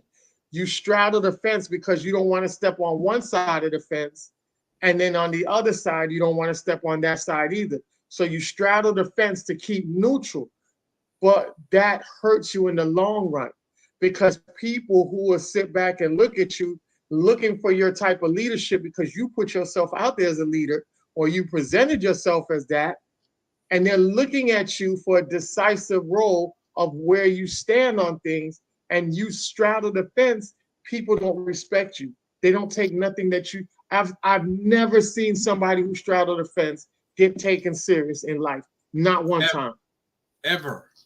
Doesn't And happen. it hurts you. So when I see people that I care about, that I love dearly, and I'm pointing something out to you, I'm doing it out of love because I understand you keep straddling this fence. Nobody's gonna pay attention to you. Nobody's gonna look into what you got going on. Nobody's gonna buy into your brand. Nobody's gonna do none of that because you too flip-flop. You get what I'm saying? And that's the same thing when I think Tyreek talked about that with Tim Scott. He's like, yo, you know, the white supremacists looking at this dude as an ass kisser, but at the same time, they like, yo, you gotta watch these ass kisses because the way he kissed ass on Trump, nigga, he could kiss ass to an enemy. You see what I'm saying? And that's because you flip-flop. They don't, nobody takes you serious, no matter if you co-sign them or not. They'd be like, yeah, you co-sign me. But shit, man, I got my eye on that motherfucker because that nigga flip-flop too much. I had this conversation with my mom the other night about the usual suspects, right? You know what I'm saying? About mom. My mom is like, just like you, and my mom is like, yo, these people, they just want to be down. They want to sit at the table with the cool kids. You dig? These are probably people that weren't very popular in high school. You know what I'm saying? Now they got a little following. They feeling themselves a little bit, and they don't want it to end. You can't please everybody, man. And it just really, really speaks volumes about how weak your character is when you just go whatever way the wind blows. And like you said, when you care about people and you're trying to tell them for their own good, because you see them self-destructing, you see that train coming. It's like, yo, fam, I fucks with you. I rock with you. Stop doing this bullshit. You know what I'm saying? Like, yo, because you know they know better. You know they're smarter than that. You know, you hope they're smarter than that. Goddamn, you know what I'm saying? But damn, they just keep going. Sometimes my great grandmother had a saying, "Don't wake them, let them sleep." Yeah. Yeah, I remember that one. It just is what it is, man. And everything will work itself out in the wash. You know what I'm saying? It's just, you see how a person could be so great. Yeah. If they just told the fucking truth. You know, like, because like you said, you know, that whole tactic is very ineffective because what happens is, you know what I'm saying, you make it always seem like it's the men and the women who have the problem, even when it's not. Sometimes there are certain things that are specific to a gender. There are things that men need to work on. And when those things happen, you know me, I'm good for it. I don't, what did I posted today, man, talking about something specifically. Hold on, let me just, I just want to make sure I talk about this real quick. Hold on. A man that belittles your education, doesn't respect your dreams or accomplishments, That was actually another post, but that was another one. Because sisters were on there saying, hey, you know, brothers need to, some brothers do, you know, belittle your accomplishments. And I was like, yeah, that's wrong. And, you know, brothers shouldn't be doing that. But there was another one on here where I was talking about how men, you know, because a guy had posted something in one of these groups. There's a lot of toxicity in some of these groups, man. Like, and he said something to the effect of, guys need to start hollering at chicks that do illegal things. And it was one of these women who had slept with a student. And the guy was like, you know, guys need to rape the student. Yeah, start hollering, rape the student, exactly. Guys need to start hollering at chicks like this that do these type of illegal things because they're about it. They're down for whatever. And I'm like, bruh, what kind of creepy ass low life bullshit is that? You know what I'm saying? Like, we need to holler at those women. We need to pursue them because, you know, sexually they're so free and they'll just do whatever. And I'm like, gentlemen, you know what I'm saying? This is fuckboy shit. You know what I'm saying? And Mhm. if you're a guy who's doing this dirt bag shit, you need to chill Yeah. with that, because that's the wackest you can get. It don't get no whacker than that. It's predatory and Correct. despicable. And I didn't say, but women's do it too. And but the women's be Yeah. doing it with them. I didn't say none of that shit. You know what I'm saying? It was a guy who posted it, and it was other guys liking and agreeing with it and joking about it. I'm like, hey, You brother, mean you didn't cape for bad behavior? I didn't cape for bad behavior. You mean you You didn't did? rock for the gang? I didn't. Somehow or other, I found the wherewithal within myself to not cape for bad behavior. And that's the thing why, again, getting back to the topic of taking people seriously. If you out here caping for bad behavior just because the person who did it got a pair of titties, no one of sound mind and body, the people who matter, are never going to take you seriously. But if we keeping it a buck, a lot of these people, they're charlatans. And they're snake oil salesmen. So they really don't care if intelligent people don't take them seriously, or if they never make any actual change. A lot of them, man, they just trying to get a little podcast deal, maybe a little TV deal, or whatever the case may be. Maybe sell a few books, some bullshit. It's a hustle for a lot of them, is my point. So a lot of these people, even though we think that they're real, how real are they really? You know what I'm saying? If you're out here caping for people's bad behavior, if you're not calling out people's bad behavior for what it is, you are a threat to the Black community. Especially, the position that we're in now. You are a threat to your own community. You are a Sambo. You are a sellout. You understand what I'm saying? And that needs to be called out. We got too many people out here doing that bullshit. Yeah. Yeah. Yeah, you're right. Yeah. Absolutely right. Mm-hmm. So I want to get into our first topic of the night, and our trendy topics for the week. What you got? And what I've noticed is that we're talking about flip-flopping and who to take serious. And one of the things that we had that went on this week that I thought was very significant, especially in the sisterhood community, was the beef that's going on with Nicki and Megan Thee Stallion. They were once friends. They have videos out there that they were, chit-chatting in the same room with each other, laughing, kiki-keying, this my girl, this my bestie. And then next thing you know, they had Megan Good puts out a diss song called Megan Diss. Stallion. Yeah. Megan Good don't rap. Megan Good. You said Megan Good. Oh, I said Megan Good, my bad. Megan Thee Stallion. Yeah, all these Megans, man, they always in the news for something.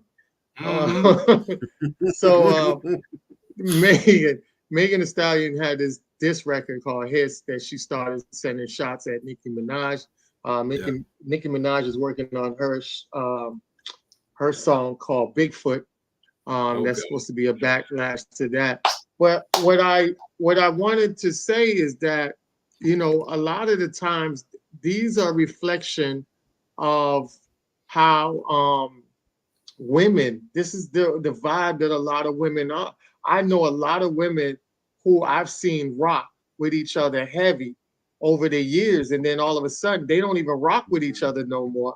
And matter of fact, not only that, I've seen two friends that actually started putting each other's business out there behind. And these was the best friends. And they start, man, when I talk, they wasn't slanging the mud. They took up the whole goddamn truck full of manure and threw it at each other. That's how bad that beef was. And I didn't think it was going to get that bad because they were really tight.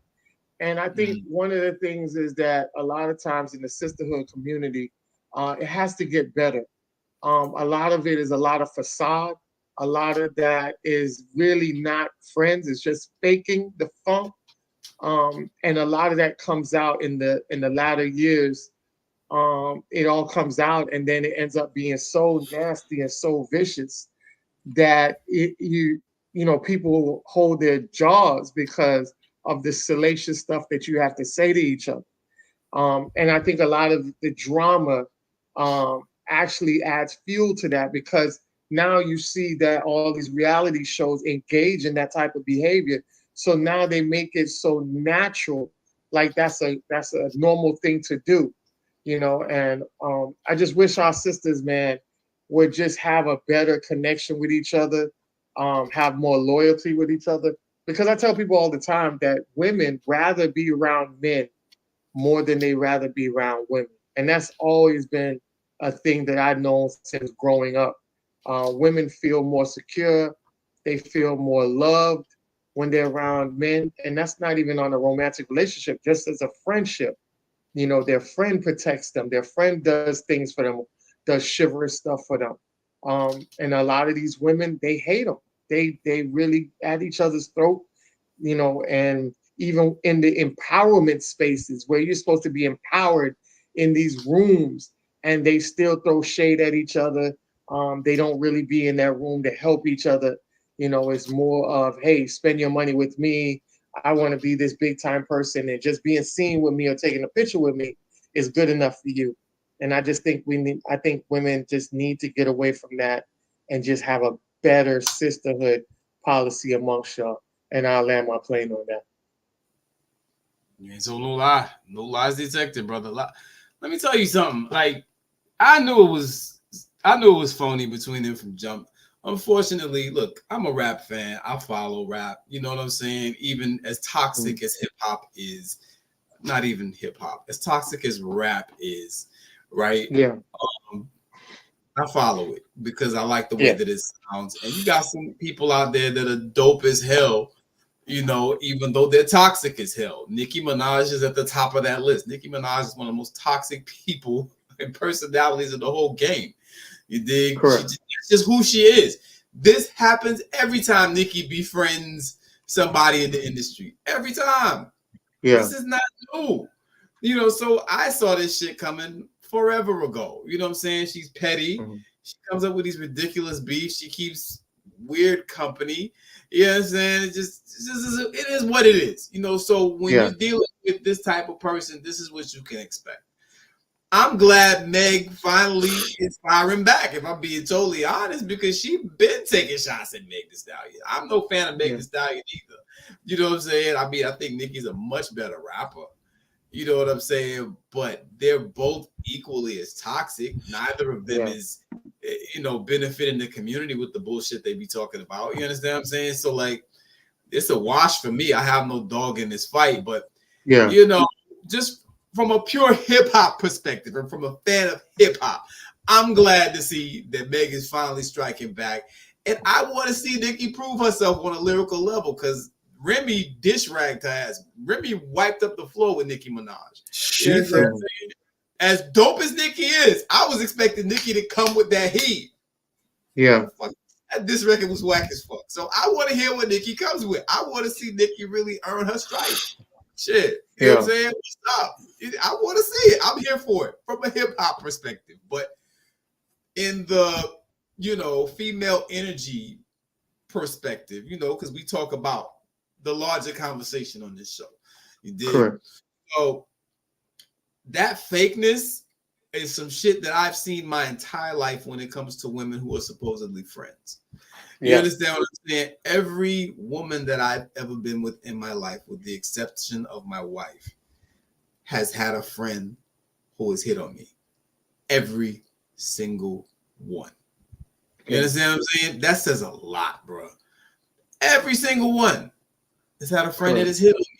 That says a lot, because I don't be trying to hit on nobody. You know what I'm saying? I'm a very faithful guy. I don't play that, I mean, I'm deadly with that shit. Like, I don't play. I don't give other women compliments. You dig? Like, and I don't let other men be giving my woman, extended compliments like that. You know what I'm saying? I'm real you know, my friends are my friends, your friends are your friends. We keep that shit real player.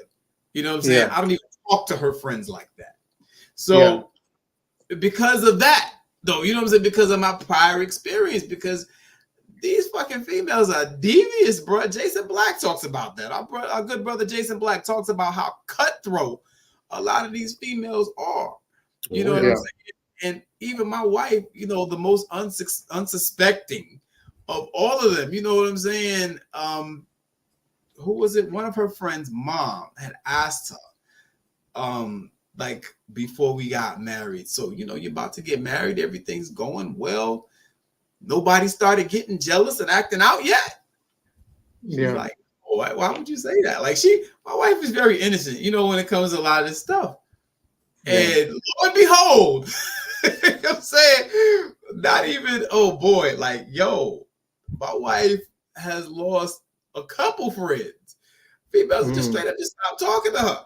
You know what I'm saying? Like, just straight up just stopped and started acting funny. You know, other people just acting out. Some people jumped out the window and all she did was get married. That's what's supposed to happen, though. That's what's supposed to happen. It's insane.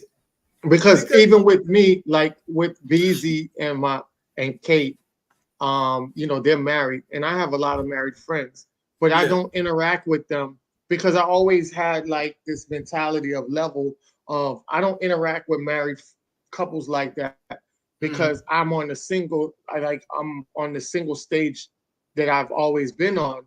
No doubt. During that time, I've been on that level. So I was like, from a single perspective, dealing with my married friends back in the days, that was not something that I wanted to do because then it would curate this type of insecurity subconsciously, not saying that they would do something, but when something was to go down, because nothing is perfect, but if something was to go down and now I'm single and he's married, it looks funny style, like, nigga, is you trying to do some single shit? You know what I'm saying? So I understood. I remember it's called avoiding the very appearance impropriety. Don't even let anyone even miss and catch. Correct. Yep. Correct. So that's why I got that game from elders when I was younger. You know, they were teaching me the game about when people are married, you know, you try not to dwell amongst the married people, even though my married friends would be like, no, come on, it's cool. It just didn't feel right for me. And it also gives me motivation to get to the married level. Because I always tell them, I say, hey, when I get married, I'm hanging with y'all. So find some shit for me and my wife to do, because we coming to go, you know, party with y'all. So that was my mentality. You be there soon? You'll be there soon? Yeah. I'll definitely be there soon. But, bro, you just said a mouthful, dog. Like, that's something that people, going back to taking people seriously, you know, your mate is someone that you should take dead seriously. Yeah. You know what I'm saying? Your relationship with your significant other, you know, hopefully they mature to be your wife. That's something you should take deadly seriously. And a lot of these people, they play around with that. You know what I'm saying? I got people out here that I know that they're married, and one of the people is a serial cheater. You know what I'm saying? People out here that are married, that always getting their ass beat. Well, you're not taking your marriage seriously or your partner seriously. You know what I'm saying? And even like you said, with some of the interactions, you know, all my dogs who are married, I see their wives, daps and church hugs. That's it. You know what I'm saying? Even the way that I refer to them, you know, I had to check one of my homeboys about that. Good friend of mine from, you know, way back. You know, he was talking to my wife, baby. You don't call my wife baby. You know what I'm saying? And she wasn't my wife at the time. But just, you know, I had to, hey, brother, you know, no, we don't do that. And it's just kind of the way he talks. Let's make that U-turn, right. Yeah, but you just kind of got to course correct because, you know, if you don't, then it could be something else the next time and the next time, and it just keeps building. I'm a firm believer you nip shit in the bud. You know what I'm saying? And you know, I would if you check it early, you don't have to go see when you catch it when it's small. It's a little bit, it's just a slight little nudge. But if you let it miss and grow, now you got to go upside the head. It's got to become World gotta War be III, where if careful. you just caught it in the early stages, Mhm. and that's why I don't like when people try to always downplay certain things, or when it's not that big of a deal. No, it is. It is. Yeah. And It's not that big of a deal yet.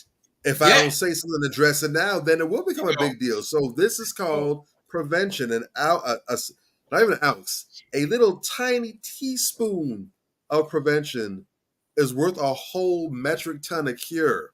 real Why we talk. got to why we got to chug the Robitussin where we can just take our vitamins and eat our fruits and veggies? Why You we got to do go. that? You Why? know that, dude, it's real. And like just on a very basic level, I even started this before, dealing with my wife, or like a few years back. Something really opened my eyes. I was working at Bell South, and I gave this girl a hug, and this other behemoth, this other wildebeest, went to HR. She went to HR on me, saying that she felt offended, and filed a sexual harassment claim against me because I gave another girl a hug. This was about 3 days after they had the first sexual harassment training. And this is when I realized that some of these women want to weaponize their femininity against men that they dislike. Because I just gave this girl a hug. It had nothing to do with this fucking, troglodyte. Nothing whatsoever to do with her.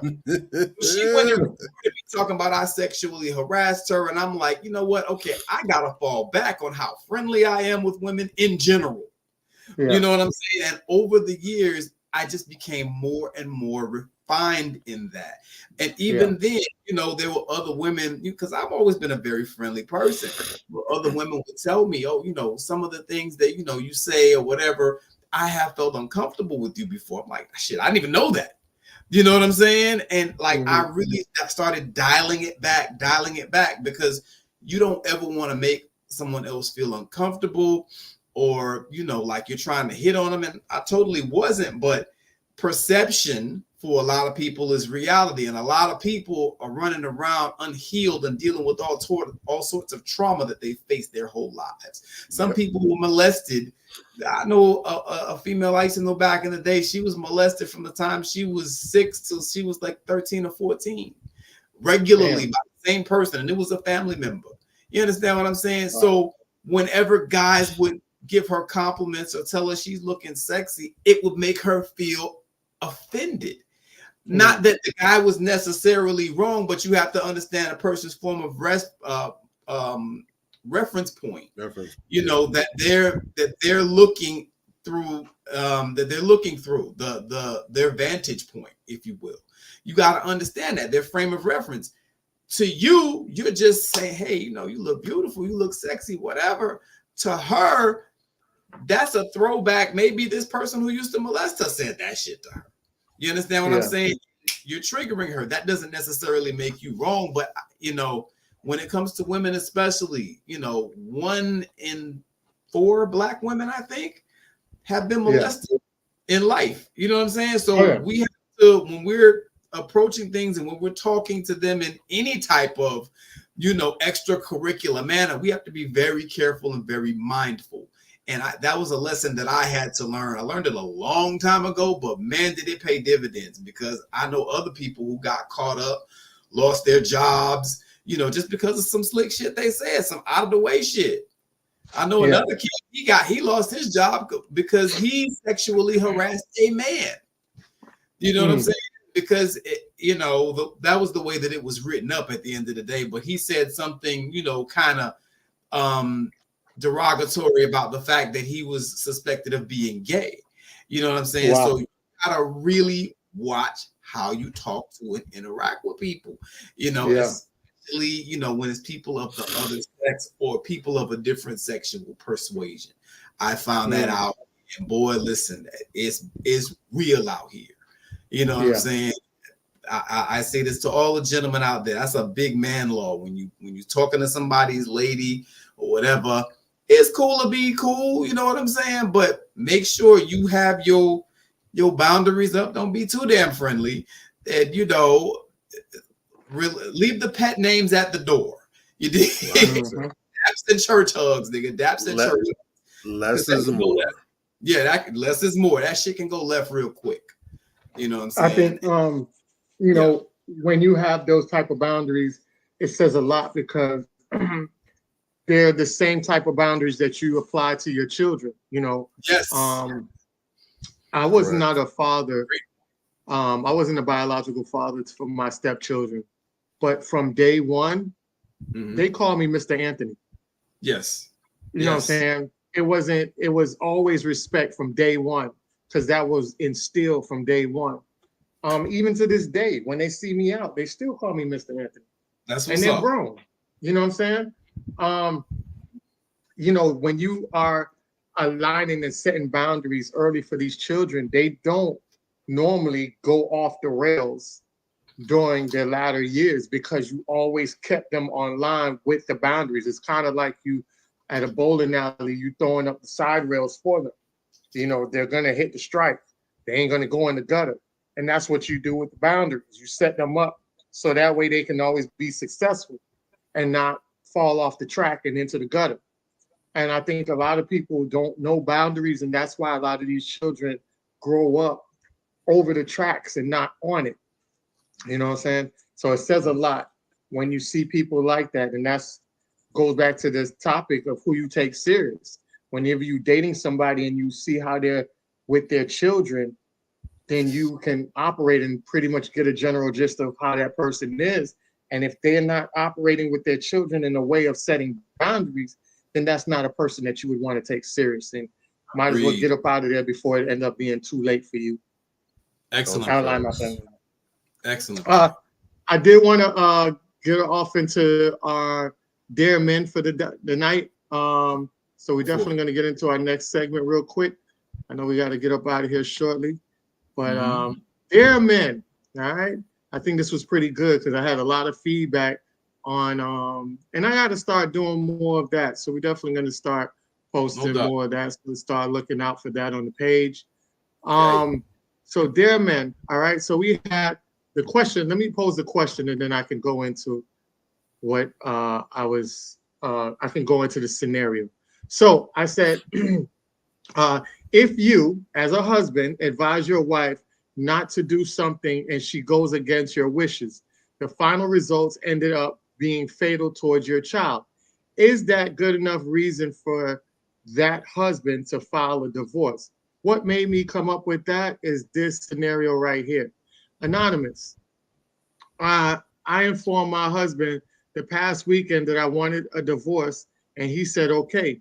Neither one of us have been happy since the passing of our 19-year-old son last summer.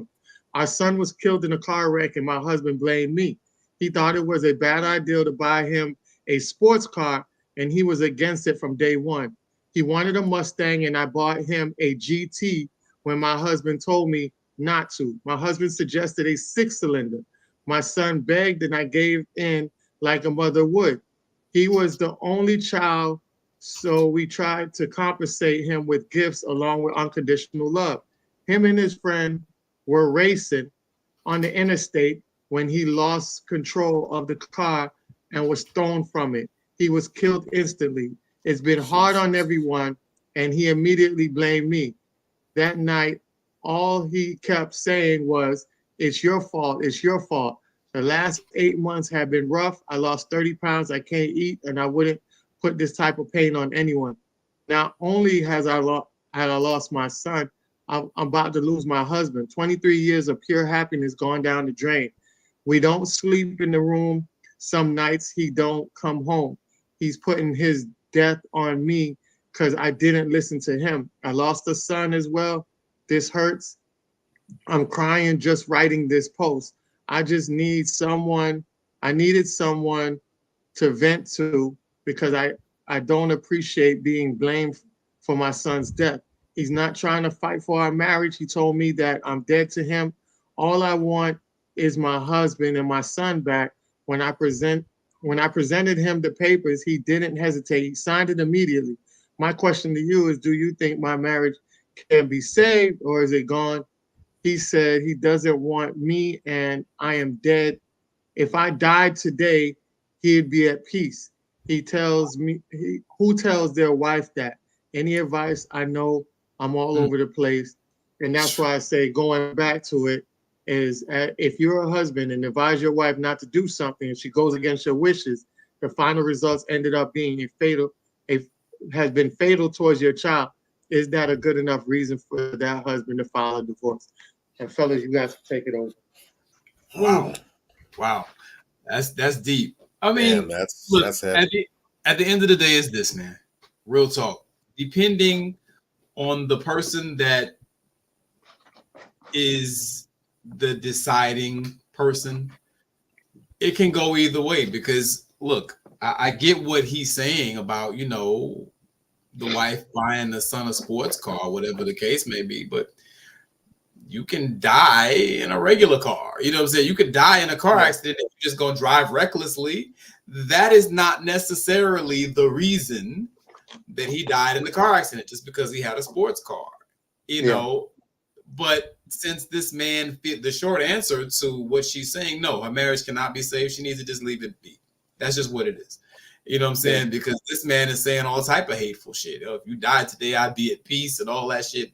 You don't say things like that to somebody that you still love. He said he's over her, and he is. He hates her because of that. Because even though it's not true that is specifically the reason why he died in the accident, in his mind, he's already made up his mind. That's what it is. Correct. You can't salvage that shit. So the short answer is no, you can't save your marriage. You need to just move on. It's a heartbreaking story, but that's just what it is. He's decided that he's going to be unforgiving, and he's just not going to allow you any grace. And when someone has reached that point, there's nothing you can do. You've done the best you can. Yeah. And I would say this, and then I'd send it over to Bobby. I think the real reason why he's so hurt, and I think a lot of people don't understand, when a man loses a son, he loses his legacy. That's true. Man carries on his legacy. The last name is carried through your son. Your daughter changes her name to her husband, but the man carries the legacy on. And I think that's what hurts, especially being the only child. That was his legacy that he was thinking was going to be carried on throughout his son. And now he doesn't have any son left. And that, I think, was the real hurt behind it. Mm-hmm. Real talk. Go ahead, Bob. I agree with what you said, Major. There's no salvaging this. This was done. Mm-hmm. I'd say probably as soon as that car exploded, that's when the marriage exploded as well too. Yeah. This is a rough patch that they're both going to have to heal from individually. Mm-hmm. They're not going to be able to heal together. And, it's rough dealing with the death of a child anyways. I know all bets have been off for quite some time now, but still, a parent is not supposed to have to bury their child. Exactly. It's supposed to be the children burying the grandparents, burying the parents.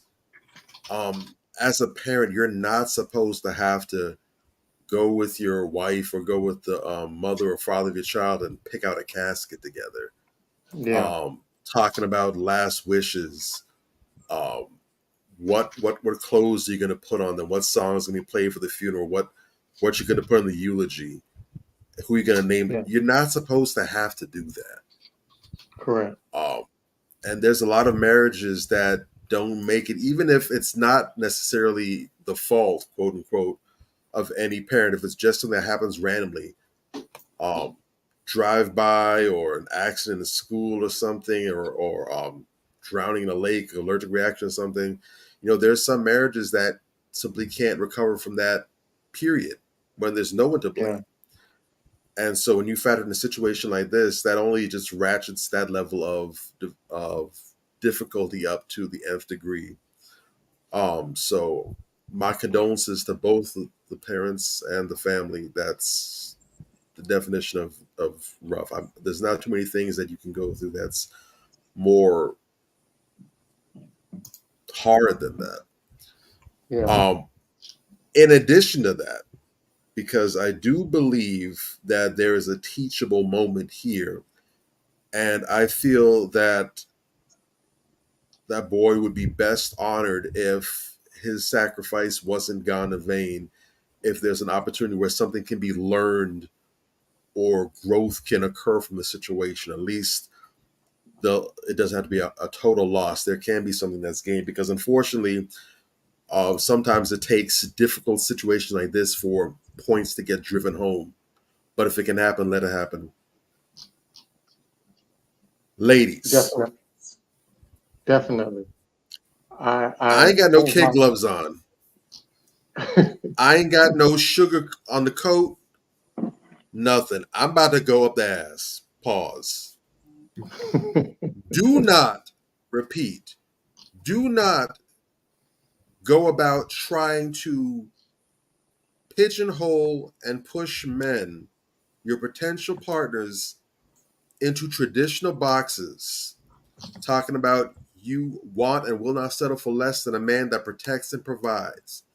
Do not do it if you are not willing to abide by that provision and that protection. Do not do it. Real talk. Yeah. That was not just her son, that was that man's son as well. True. Correct. The boy wanted that car. Mama said yes. Father put his foot down and said no. Mm-hmm. That should have been the end of the conversation. We go Agreed. no further than this. That should have Agreed. been it. Correct. Mhm. I don't care how much guilt tripping he put on. I don't care if old boy shot for the moon and got straight A's. He got A pluses. He got scores so high they had to reinvent the grading scale to give him a brand new grade to make up for the marks he was getting. I don't care. Mm-hmm. Father said no. The answer is no. Truth. Mhm. He should not have been able to go to her behind his pop's back, because obviously he didn't do while he was standing right there, and say whatever and use the magical words and go Harry Potter, and boom, voila, get himself that car. Shouldn't have happened. Correct. Agreed. A father is not going to withhold any good thing. Straight biblical talk. A father is not going to withhold any good thing from his child that he loves. Mm-hmm. Yeah. He knows his son. True. Mhm. You know you know your children. If you know your children. Notice Correct. it said that she gave in because he begged to plead, not because she didn't say because he had done so well or he had because he begged the right way. That's how he was able to get, not because he earned it per se. Pop said no because he knew his son. Mm-hmm. And he knew Yeah. damn well if his son got behind the wheel, it was going to be some tomfoolery shenanigans, and it was going to be some actions that, no fault against him, but he's a kid. Correct. Mm-hmm. Yeah. He knows his son. And sure enough, and I'm not blaming her, Mhm. Mm-hmm. but sure enough, son got the car, and he performed, I would imagine, exactly the way his father knew he would. Yeah. Yeah. And the rest is history. Mm-hmm. What Right. you did, and the reason why that man hates you, why he despises you, why there's no reconciliation possible, Mm-hmm. is because he did what he knew was the right move to protect his family, to protect Yeah. his son. Mm-hmm. And by you basically spitting on his protection, undermining him in his house, to his child on top of that, going around him and emasculating him in that fashion, you completely rendered his protection neutralized. I agree. Correct. And as a result, you lost your child, he lost his son. Mm-hmm. You made that man feel utterly inadequate and a failure because Yeah. he felt he was not able to do enough to protect his child. You Mhm. robbed him of that.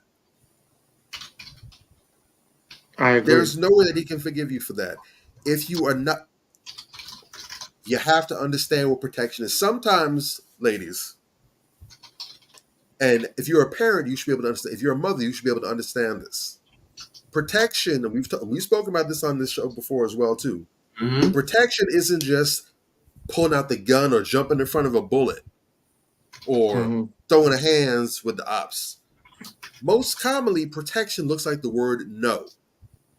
Mhm. No, babe, I don't like that outfit on you. Can't go out in that. No, babe, we can't go out. No, babe, don't go out with those friends. You know how they get this time of night under these circumstances. Mhm. Yeah. I hear what you're saying, babe. I hear what you're saying. The answer's still no. Mhm. Sometimes protection is a word that begins with N and ends with O. The father Yeah. understood the assignment and he did that. You came and you cut him off at the kneecaps. And now, unfortunately, your family's had to pay the ultimate price for it. Yeah. Yeah. That's real. How could he ever trust you again? That's real. Yeah. It's We have to understand it's not, and that's why the whole concept of submission, this back and forth that we've seen for the last several years about submission. Here's the thing. Even if you don't subscribe to the concept of submission, you think that it's outdated, it's patriarchal, if that's a bad thing, anyways, or if it's some sort of sexist, misogynist, whatever. But we all understand the characteristics of a man who would be considered worthy of submission. Even if you don't buy into submission, why would you not want to be with, or why would you accept less than a man who is worthy of submission if you were going to implement it? Part of which being a man who's intelligent and makes sound decisions and sound judgment. If you can't trust your husband when he says no, why are you with him? Yeah. real talk. Why are you with someone that you can't listen to, who you can't heed, who you can't learn from? Mhm. Why would you do that? That's real. Just so you can have someone in your bed, just so you can have some in-house dick? Mhm. Well, see, this is the thing too, Bob. This is the Think. thing. No, you're right. You're absolutely right. But see, this is the thing. As much as I do agree with you on that, you know what I'm saying? But by the same token, when she pulled that little slick shit, if he felt that strongly about it, he should have laid down the hammer. This shit going back to the dealership. You understand what I'm Indeed. saying? Because at the end of the day, it is still on you. You know what I'm saying? Like, first of all, my wife will never do no shit like that. But if I felt that strongly about something, yeah, it's going back. You know what I'm saying? And you have to make it that clear. You know what I'm saying? It's very sad, but you make a very valid point. That's why he hates her so much, because this, even though, like I said, it could have happened in any car, the likelihood was probably greater of it happening in that car. And he knows his kid, whatever the case may be. And he could just see that train wreck happening. But her defiance, and this is probably the number one problem that modern women have, that defiance, that rebellious spirit, it just shoots him in the foot every time. No man is interested in that shit. You know what I'm saying? Men are not interested in a woman who don't listen. And when you start talking about something that has those type of ramifications, yeah, he's gonna hate you forever. You know what I'm saying? You need to be glad he ain't set your ass up. You know what I'm saying? Like, real talk, the way he talks about her, you need to be glad he ain't put a bullet in you. You need to just keep it pushing, ma. That's just what it is. Yeah. But yeah, And I'd be curious to know if there was a conversation like that. Obviously, this wouldn't necessarily be the that letter that was sent wouldn't have been the time to address that. It would right. be curious to find out what the conversations were like in the household after that car magically appeared in the driveway. But going back to that other post that we were talking about before, unfortunately, we have a lot of men who will just simply, when their woman decides that they want to cut up, they'll just accept it for the sake of creating peace. Mm-hmm. They'll do that and they'll just bow down and cat, which I don't agree with whatsoever at all. If you feel that strongly about it, say something about it. But you have a lot of men that will sit back and just, quote unquote, eat the frog for the sake of peace. Well, she did it. Well, she gonna do whatever she wants to do, period. And I would advise those men, if you have a woman that does not listen, do not marry her.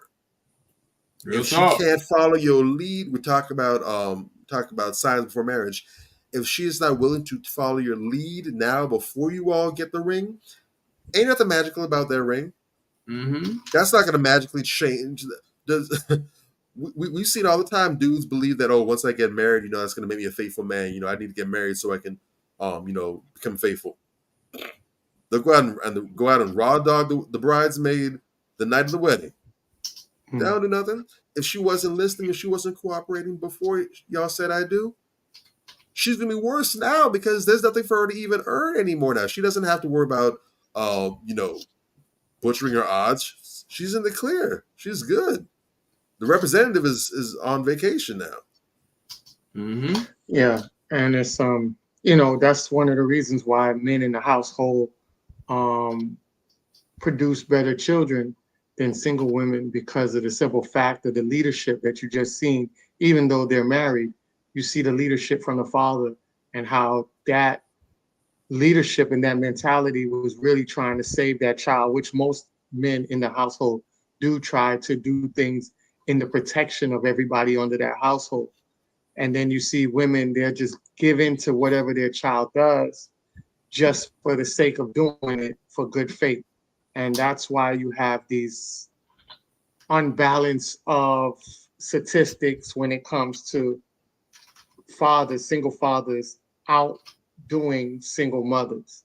And that's not no shade to nobody. We're just letting you know the balance of order and how the masculinity and the guidance and the protection is needed within every household, So I just wanted to point that out.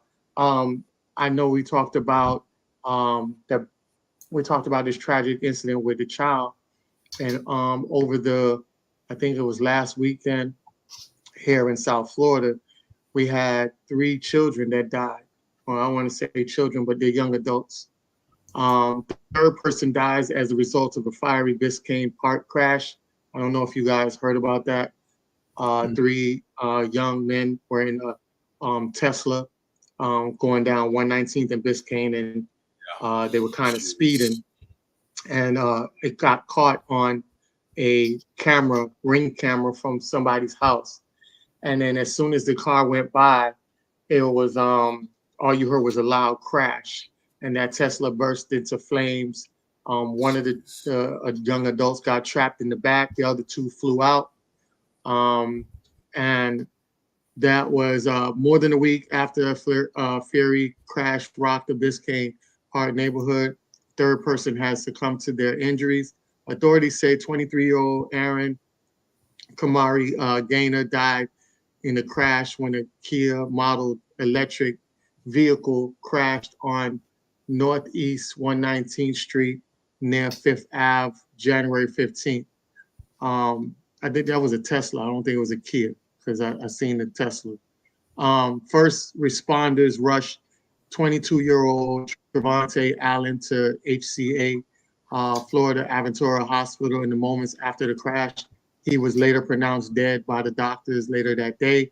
Allen and the third man, 28-year-old Julio Campos, were both ejected from the vehicle. Campos has been clinging on to life in the critical conditions at Jackson Memorial Hospital, Hospital Ryder Trauma Center, until word came in Tuesday that he also died of his injuries. And I just want to show the pictures of these young individuals who, their lives came to a short stop. Here is, this is Campos, I believe, if I'm not mistaken. I believe this is Campos right here. This is his picture, young adult. He's actually 28. And here is the other one. This is Trevante Allen. And the third one is Aaron Kamari Garner. That's condolences to the family members, to the mothers, because I think 2 mothers, well, I know one mother is on my post. I think his mother is on my post. And I know her, and she's cool. And when I tell you, when a mother loses a child, man, their lives don't never be the same anymore. And you got 3 women who lost their children. These women will never be the same anymore. So I just wanted to say condolences. My condolences to all the families involved. You know, if you are a young adult and you're watching this, whether you're a male or a woman, please, you know, just make sure that you are able to talk to your friends and say, hey, slow down. You know, I don't feel comfortable riding at this speed. Anything that you feel like can endanger the lives of all three of y'all, be vocal about it. And if you're that friend listening to the other friend, take what they say into consideration, because we don't want, you know, incidents like this to happen any further. And it's just a sad situation. All right. So I just wanted to pay my respects to these family members who have lost some very talented young men at a very young age that had so much more life for them in the future. Mhm. All right. Ashe, ashe. Going into our next segment, which is the crown check. And tonight's crown check is this young lady. She is meet the 21-year-old who became the first Black U.S. figure skater to win the Grand Pixel medal since 1995. 21-year-old becomes the first Black U.S. figurine skater to win International Grand Prix medal. A silver medal marks another historic moment for Black women. On October 29th, Skate Canada in Ontario announced that the 21-year-old Star Andrews is her name as the first U.S. Black figure skater to win an International Skating Union ISU Grand Prix medal in the series histories that date back to 1995. As you read into it, you know, I thought this was super dope. She says, I've gone into this year with a different mindset, trying not to be so caught up in my head. And I think when you change your mindset, a lot of great things come to you. And I thought that was so superb that a young 21-year-old young girl would say something like that. And hopefully those words would inspire other young girls to change your mentality. And once you do that, you can accomplish anything that you want to do. She also goes on to say, it definitely paid off. And even though a season didn't start off so strong, I was still getting used to my programs. Andrew Free Skate's performance was beautifully pieced and showed off her mature skating skills, executing 6 triple jumps and a difficult double axel triple combination. The skater chose Belgian singer Laura Fabian rendition of I can't even pronounce that. I ain't gonna lie to you. As the music, as the music to complement her routine. I think it's a huge deal to be a woman of color in a figure skating. I'm so proud, and I could represent bringing home the medal even more special. Wow. And shout out to her. Shout out to Miss Andrews for doing something phenomenal and being a trendsetter and changing that mindset to accomplish what she set out to accomplish. With that being said, I turn it over to you guys, and you guys can leave us out. Yes, sir. Real quick, man, because we got to get out of here. But real quick, man, maintain your integrity. You know, don't ride the fence. Don't straddle the fence. Maintain your integrity. You know, be people, you know, who are deliberate and who stand behind what you say that people can take seriously. It's a thing, man. It really, really speaks volumes.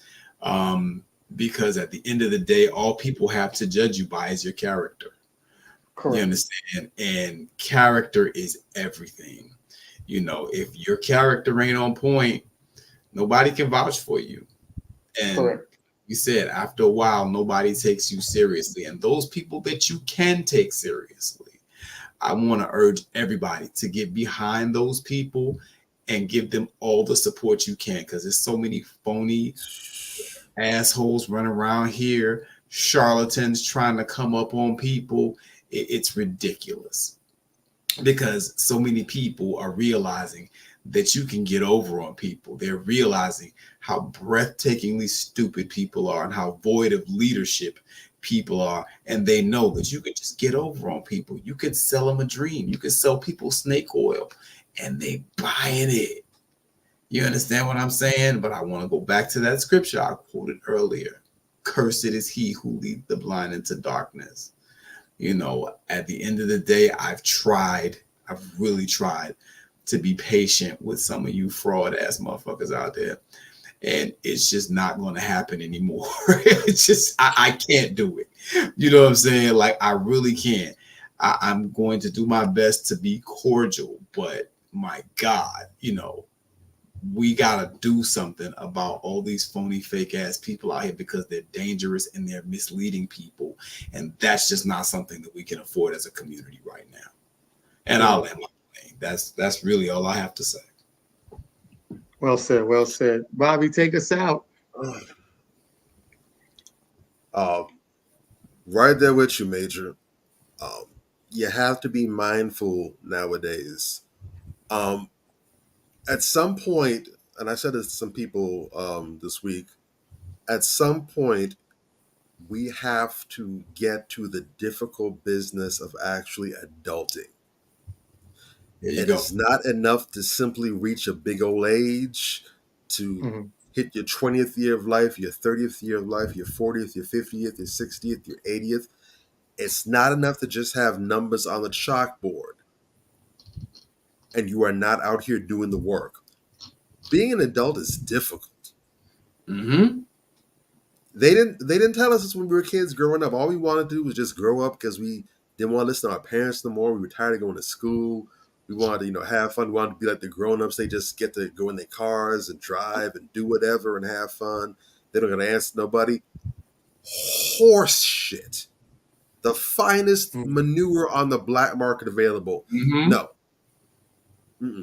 We have bills to pay now. We're responsible for ourselves. We don't have people looking over our shoulders. And there's a whole bunch of grace and leeway we get. Miss and cut up once, and that's the hammer on your ass in many cases. All right? Ain't nobody's looking to give us cut us any breaks or any slack either. Being an adult is difficult. It is hard. However, because it's hard isn't a pass to just go ahead and just do nothing and just wilt. No.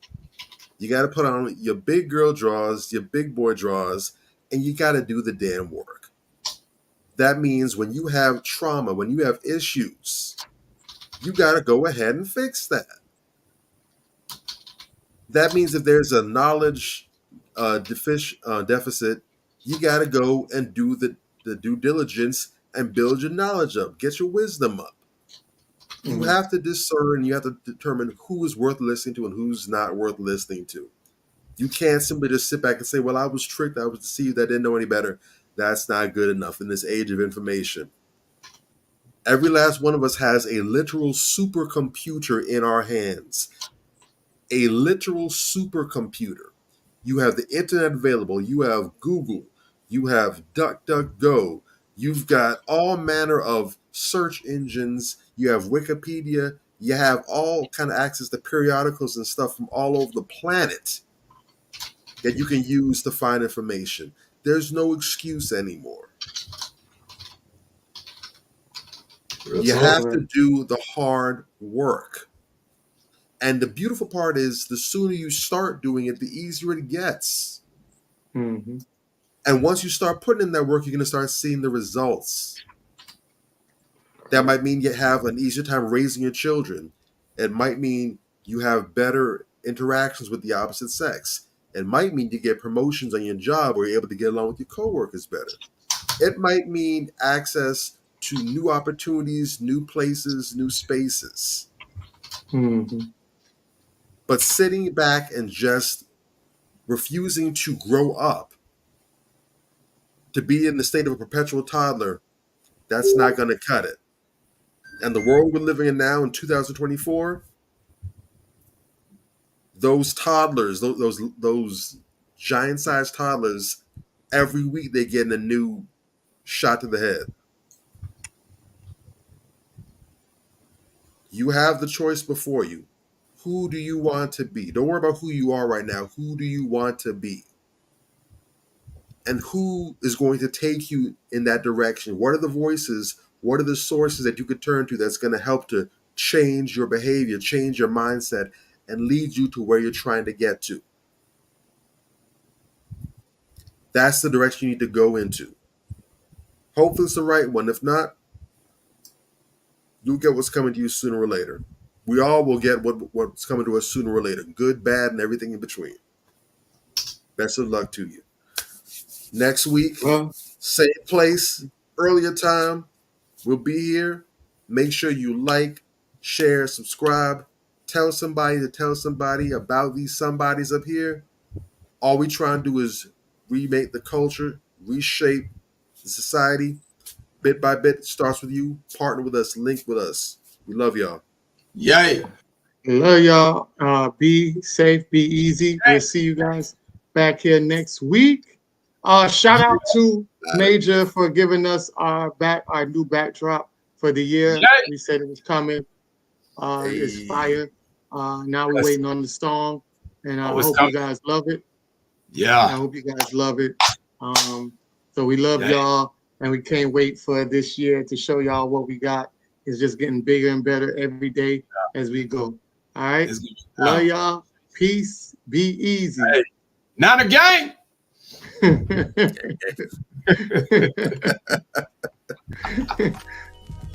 Yeah.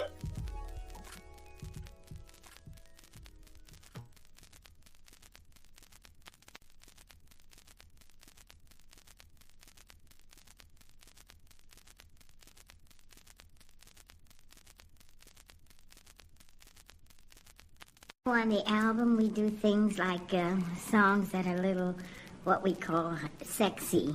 You can see from the title, it's more of a love album.